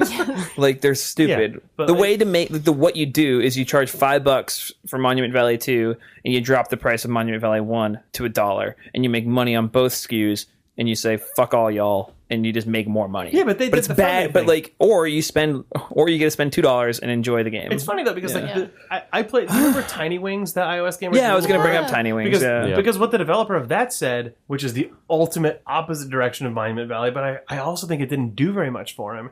He said, you know what, Tiny Wings 1 that you already own, I've renamed it Tiny Wings 2. Yes. It is Tiny Wings 2.0. It contains all the features that I would have put in a 4Pay Tiny Wings, but it's just a full update that replaces your copy of Tiny Wings 1. It has different birds. It has all sorts of weird, just like multiple game modes. Like it had some multiplayer or co-op or some like thing where you could have multiple characters in the space at the same time. I didn't hear shit about Tiny Wings 2 other than it came out. It had a cool trailer. But like, I really respected the guy for doing that, for just being like, you know what, I'm going to do the ultimate version. But that's like, to go back to the first like comparison I made, he is just the Giving Tree then. He's literally just take my branches, turn me, like cut me down, turn me into a boat, come back, sit on my fucking stump, because like pack me full of farts. I put out a couple. That's the last page of the Giving Tree. I put out a couple farting into the stump. Disgruntled tweets about Monument Valley, where I was like, you know what? I think it sucks that people are saying this stuff. And the reply that I got was, well, what people traditionally do in the iOS space is update their app for free because they expect that is then going to boost them up the charts. It's going to make people be evangelists for their product. Blah blah blah. The same stuff that Giving Tree. Yeah. Like I'm not saying. And I'm sure Tiny Wings guy was like, you know, I'm not doubling down on this. I'm tripling down on this. Tiny Wings 2 is Tiny Wings 1. I'm going to take the App Store like Bloom Halo effect. No, he is the Giving Tree, and I'm going to go crazy on it. But his expectation is it's going to make me a shitload of money. Also, like it's going. I think the Giving Tree expected a hug at the end. I think she was like, "Hey, about a little something for the effort." It's different though. I think. The fart. Like Rovio saying we're going to put out 3x the levels because it's Christmas time. They're not the Giving Tree. They're expecting that it's going to put them up to number 1, and the numbers are going to spike exponentially. I mean, I think when Sean makes a Giving Tree analogy, I think he's saying the consumer is acting like the shitty kid that abuses the Giving Tree. Yep. Yeah, but that's the dynamic. I don't think we should expect the people who make content to like continually let here are my branches, here are my apples, I don't either. whatever. I think the Tiny Wings 2 is an interesting example because he went so far and got. We also don't know if we don't know if he got nothing out of it. Maybe that's true. Maybe he. In the end, no idea. It didn't even matter. You're right. We don't actually have data on I that. just remember when that came out, I was briefly fascinated with it and looked at the App Store charts for a few days, and I didn't see it showing up in the way that I expected it to. Yeah. But maybe it totally just is kicking butt. If you're that cool Argentinian guy who made, I don't know if he's Argentinian. I thought he was, maybe. I thought it was French. Who knows? Tiny Wings. I could never. This entire discussion has made me never even want to think about ever making anything for iOS. Ever. Where's that dad In my joke? entire life. Or for human beings. Yeah, that. I think you mean either. for Or for money. I don't really want to make an App Store game or a book or a piece of music or a film or a video game. Because they all have Or people. What you want to do have is you want to how build the use them. platform. Yeah, you want to build the platform, Jake. Yeah. It's true. The Jake phone. You want to build the brand. I'm going to make this new iOS game and Steam game that's just got a marketplace, and you can try some stuff on. Nothing. You can just flip through some pictures of hats, buy them. Or not. Or not, but probably buy them. You should buy them. I still like the idea Really of a cheap. Jake Just phone. cosmetic upgrades. Of what? Of a Jake phone. A Jake phone. Yeah. What is a Jake phone? It's For just the called a iPhone. phone. It's your platform. It's your Yeah. platform. That's true. It's an app store? Yeah. The Jake store. It's like E-Bomb's The World, J but for store. apps. Yeah, the J store. J Store. The J stores, that's the Zune J Allard's marketplace. store. Yes. That's come and gone. It's true. Chris, I want to segue into paying for goods by talking about Taylor Swift, but I know we have Taylor Swift reader mail. So True. could you Want to move into Read reading? the serve me mail, up a Look hot at that, Chris. Swift. serve me up a scoop of Taylor Swift? While you're looking that up, I want to say two brief things. Captain Toad is amazing. Oh, Captain Toad. And I would prefer to secondly, incorrectly call it Commander Toad and then do a Yes, bunch of shit. Yeah. I noticed that later when I re-listened. I noticed it when NeoGAF told me that I was a fool. That NeoGAF, those jokers. Eh, It's really good. they're right. Captain You Toad's should good. play it. You should really play I it, know. especially if you know, we Is this talk about Toad's Nintendo Stool? games. This No, Toad, like Toad, This like is Captain Toad. We little talked guy. all about it last week. Yeah, so we we talked don't- about a lot of Captain Yeah, Toad I just last wanted to week. confirm. sorry, that Toad it's who? Captain Nematode. Good. Okay. Yep. Once the Nintendo characters started to talk, they became so much worse. Once Yoshi went, No, but his like crazy like. that's his old set. Yeah, that's old Yoshi. Because then now he goes. Well, old Yoshi was young Yoshi. That was only when he's trying to He does fly. do Yeah, but But he also goes. Is that what he? yeah. Does he do that when he's pooping out an egg? No, he does that when he's trying to get up to a I ledge. believe that he might um, also make that noise when he No, poops out pooping an egg is for sure. Yeah. And going You're up thinking of like No, SNES. no, sorry. No, he kept that one. No, he kept that one. the- And in let's- addition, let's just be sure. The noise is when Mario jumps on his saddle. and when he poops an No, egg. poops out an egg is not. What is That's it? like it's just that. That's Oh yeah, all you're it right. is. You're right. Yeah, You're I right. think You're so right. too. But when he does the double Hopefully jump, the new one is. It's the double jump. Gotta like get a little higher. But it sounds like a little kid too. It's right, like, sounds it's like like little kids pooping. Yes. But like just but like I don't want to get into a big old Nintendo time. I will say that Nintendo but time. I will say that I pre-ordered Smash Bros. Jake's for the Wii life U. is a I big old ordered it through Nintendo time. Amazon, Yeah. Excellent. and I also got the GameCube controller adapter oh, it's because great. I've got my 4 Wavebirds and I'm ready to go. Yes, it But works I very will nicely. say, when Mario All Stars came out on the Game Boy Advance, it was all the He's just Super a Nintendo character games, from the Nintendo but VHS. they put the Mario sound effects into those. You'd play Mario 2, and then you hear woohoo! Yeah, no, like it's oh not- god, it's not Mario okay. 2 is disastrous because Toad makes Toad noises. Oh, It's excuse me, Super Mario Advance. Did they create Yes, Super noises Mario Advance. for the dinosaur for what's her name? Squirtle. Birdo Birdo. talks. Oh man, Mario. Birdo's like, woo, hello. I think we talked about Mario Advance on a way old Idle Thumbs, but yeah, because like the flame guy, that flame boss, he has like an Ed Wynn voice. It's out of control. He says, "I'm too hot to touch," and it's like, what is this? Like, are you kidding me, Nintendo? What? Yeah, that's what that flame Sounds guy like a says. splicer. Yeah. Yeah. Then he does some just affected magic trick. Yeah. I'll turn into leaves. Run away. I'll turn into leaves. Anyway, Mario Advance, good for all reasons. Except for the voices. Good for all reasons that are identical to the Super Mario All-Stars version of Mario 2, which it is, except then ruined by... And by yes, Yoshi's not in it, so none of those sounds apply. But a guy does say he's too hot to touch. Toad being like, okay. Toad goes, Yeah. This sounds awful. sounds like a sped up Marge Simpson. I know. Does Toad ever just chill and talk regular, or is he always like on amphetamines? No, He talks like... That's how he talks. That's his how he voice. talks in Captain Toad as Then he'll well. just sort of That's chill calm. out and be like, "Hey Mario, you know what?" And then someone like comes into the room that he doesn't like, and he goes,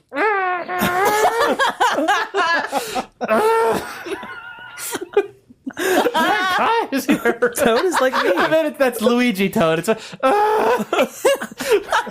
That guy. No, he's a Mario brother. He's Mario. He's a Mario brother. He's Mario's brother.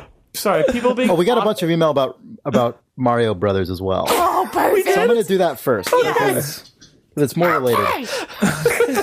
This podcast episode is a disaster. Lloyd writes, "Hi Thumbs. My granddad recently paid a visit and caught a glimpse of Mario on my TV.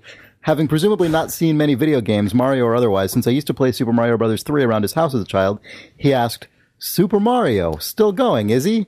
with admiration in his voice, as if Super Mario were a real person who'd been working the same job for the past 25 years. Oh, he has. He's been like a getting that. plumber. He's looking. He's So aiming for that watch. Carson Tastic writes, "Dear Idle Thumbs, I'm a 19-year-old from North Carolina with parents from New York, so no southern accent. I grew up playing the original Super Mario Bros. Duck Hunt on the NES, which came out a decade before I was born. Oof. Yep. Ooh. As far as I can remember, I always called him Mario and distinctly remember getting mad at people who called him Mario. Welcome to Idle Thumbs. we took a Mario Super Mario poll for what Mario's name is, and that's why we're getting these, by the way. Oh, okay. Louis, What was the vote? I didn't listen to the podcast. Oh, we didn't we're- have one. I mean, we we're- just you're asked hearing people to it. write in. Oh, okay. Okay. you're hearing the vote. And the idea being, you said Super Mario. Some people on the East Coast said Super Mario. We thought Super Mario Some was people more of said an East Coast Mario. Yeah, I'm a Mario. Mario, Oh, Super it's just Mario, Mario, Super he's Mario. Mario. There's Yeah. four Like things. a guy, you know. Louis It's a 2x2. Filiatro writes, "Hi Thumbs, your discussion of the use of Mario or Super Mario made me think of how it was commonly used in my native Quebec. For French speakers over here, the brothers of Super Mario Brothers is very rarely known, like BROS period, is very Mario Bros. is very rarely known to be a diminutive for brothers. Therefore, the name that many children learn to use by habit here is simply Mario Brus, with Brus being thought of as a last name. It is a very typical manifestation of how we Quebecers absorb English words in our environment, be it lyrics, film titles, or day-to-day vocabulary, and reduce them without having a clue of what they mean. Given how gaming culture tends to lean towards English by default, this causes a good deal of frustration, but also leaves me some hope regarding how much room there is to grow in terms of language specificity. Monsieur Bros. If you want to hear for yourself how Quebec French differs from European forms, check out the Kickstarter video for Kona, a first-person adventure game which includes some very distinctive voiceover. I saw that. It was cool. Oh, Yeah, it was cool. Love the show. Very glad Danielle came on board to spark some life into it. Woof. How Oh, dare slam. you? How dare you? Oh man. Danielle, Marco- you're off the cast. Thank Marco you. Going back to a dead fish. Marco Corona writes, "In Los Angeles, we called him Super." Oh, so that's one West Coast vote for Super. Wait, but they just called him Super. Oh, Yeah, just Super, 'cause not they're- Super I Mario. mean, I read what he LA. I don't said. think he Butts. speaks for the city. I don't think he speaks for the Southland. Yeah. So that there's a sampling of some Mario. Somebody said reactions. Mario Lemieux and Super Mario. I think they. Yeah, were, oh, I did- somebody I did hear that on the in podcast. yeah, Or on the forums. in the forums said that, and I was like, oh, that's a good poll Yeah. too. That made him more of a Super Mario for Yeah. that person. So Aaron Broder writes, "Hey Thumbs, I was wondering if you had a chance to check out the American Express Unstaged Taylor Swift app yet. It's an immersive music video with an experience that lasts the length of one of her new songs. You can walk around the mansion the music called video Blank is set Space. in, looking around each room by using the gyroscope, and you can either follow Taylor Swift or go off and explore random rooms. My favorite part is if you follow the butler around, who I assume is just out of frame of the actual music video and seems to be confused by what's happening around Sounds him. like Sleep No More. It is very similar. He It's awesome. eventually finds a piano and starts playing over the actual song. It's a rough I experience. didn't discover that. Yeah. It's a rough experience. The transition between rooms are not very smooth, and the video mess. quality is pretty grainy. But I think it's a really neat idea to explore the space under the time constraints of something that's happening around you, a la Sleep No More. I'm interested to see what someone inspired by this ends up doing with the idea. Yeah. That's It fair. feels like in 5 years you could make make the last. So these are Express. like It's fucking panoramic awesome. videos, like QuickTime Yeah, VR, what's like cool about- classic rotate around, but you use an iPad. Well, I mean, it's It's shot cool from a camera that films the entire space. Like So they must have shot the actual music video like that. Yeah, they which shot is the music crazy. video basically with like a tiny Google Maps car. It's just in the like a middle Google of the Street room. View car. Yeah, that's sorry. I said QuickTime VR because I was summoning the spirit of JP LeBreton. But But you can, it's like Google Street View. so like video. it uses the gyroscopes in your iPad. So you hold your iPad like a window, and if you turn 360 in your space, like I was trying to play it. I was trying to play it while seated, and Another one of those. Very special Taylor Swift chair.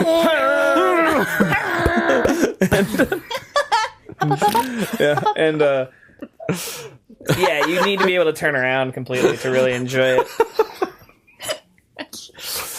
But it has I promise. don't understand anything that just happened.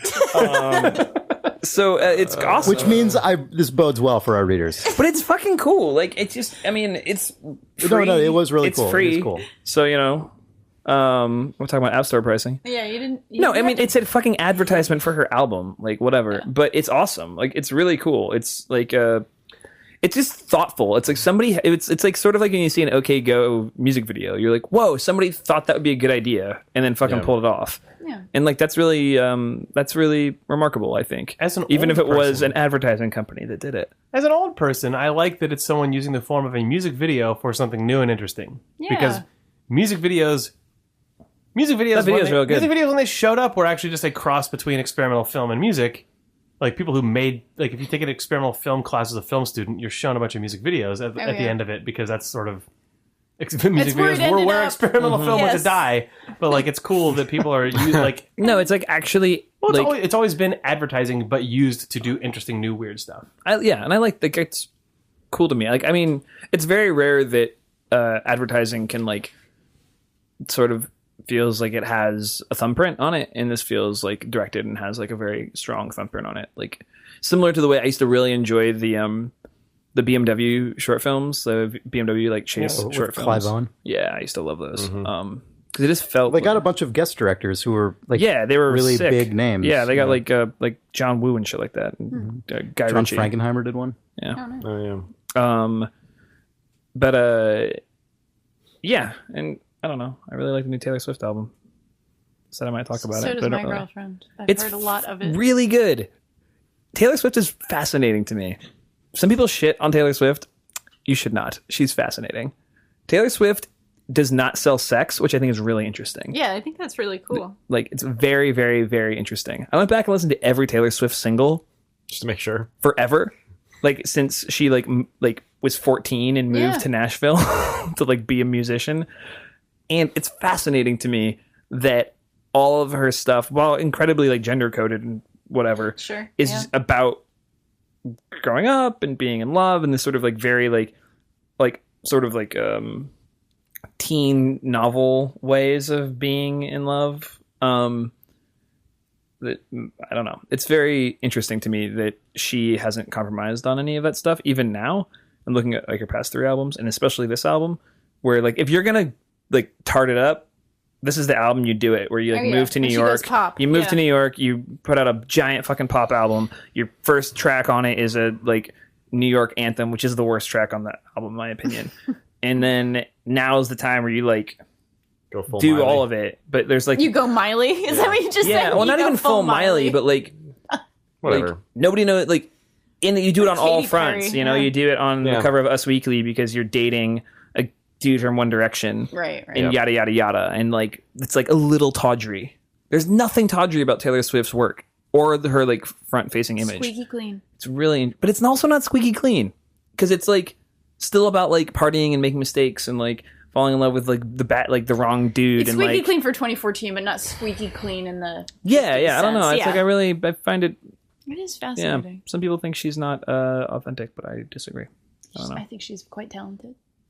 Anyway, She seems nice. something you should not do. seems nice. Something you should not seems do like that a I nice did. girl, Do not do you this know? because this makes both pieces of media worse.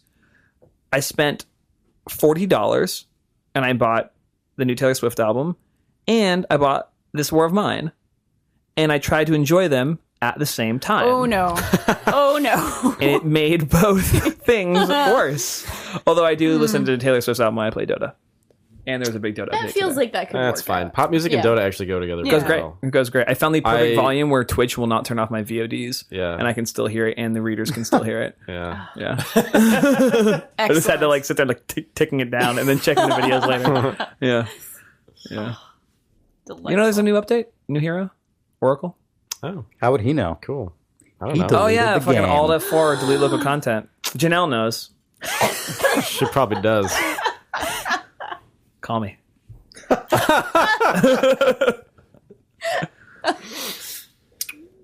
Well, guys. Want to call it? Yeah. All right. Yeah. If you like this podcast for reasons that would be totally beyond me after this fucking 2 hours or however long this has been, please do review us on iTunes. We're free on the iTunes podcast store. No dollars charged. Please review us well. We're on Twitter at Idle Thumbs, on Facebook at Idle Thumbs, and Twitch. our website is idlethumbs.net/idlethumbs, interestingly.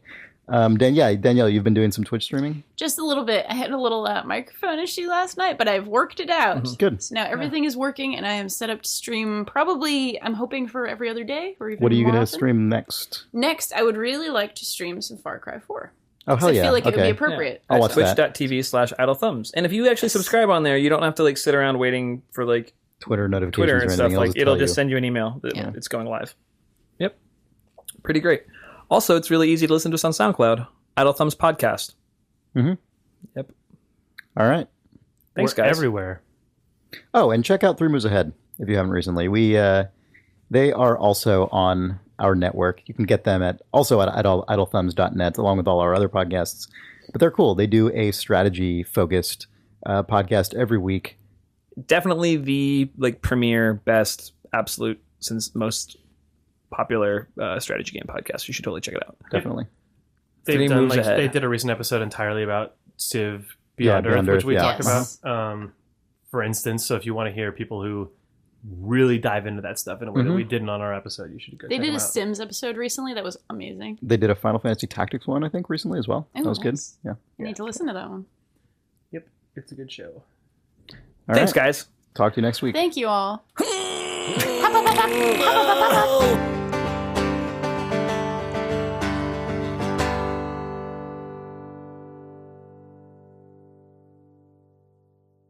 This episode is brought to you by NatureBox, the all-in-one platform that makes it fat. Oh no!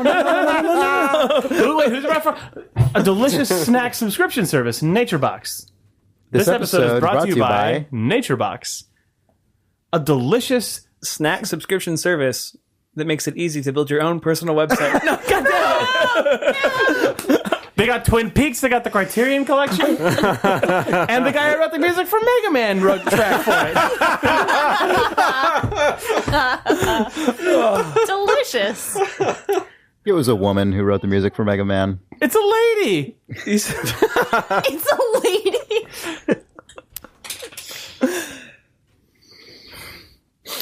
NatureBox.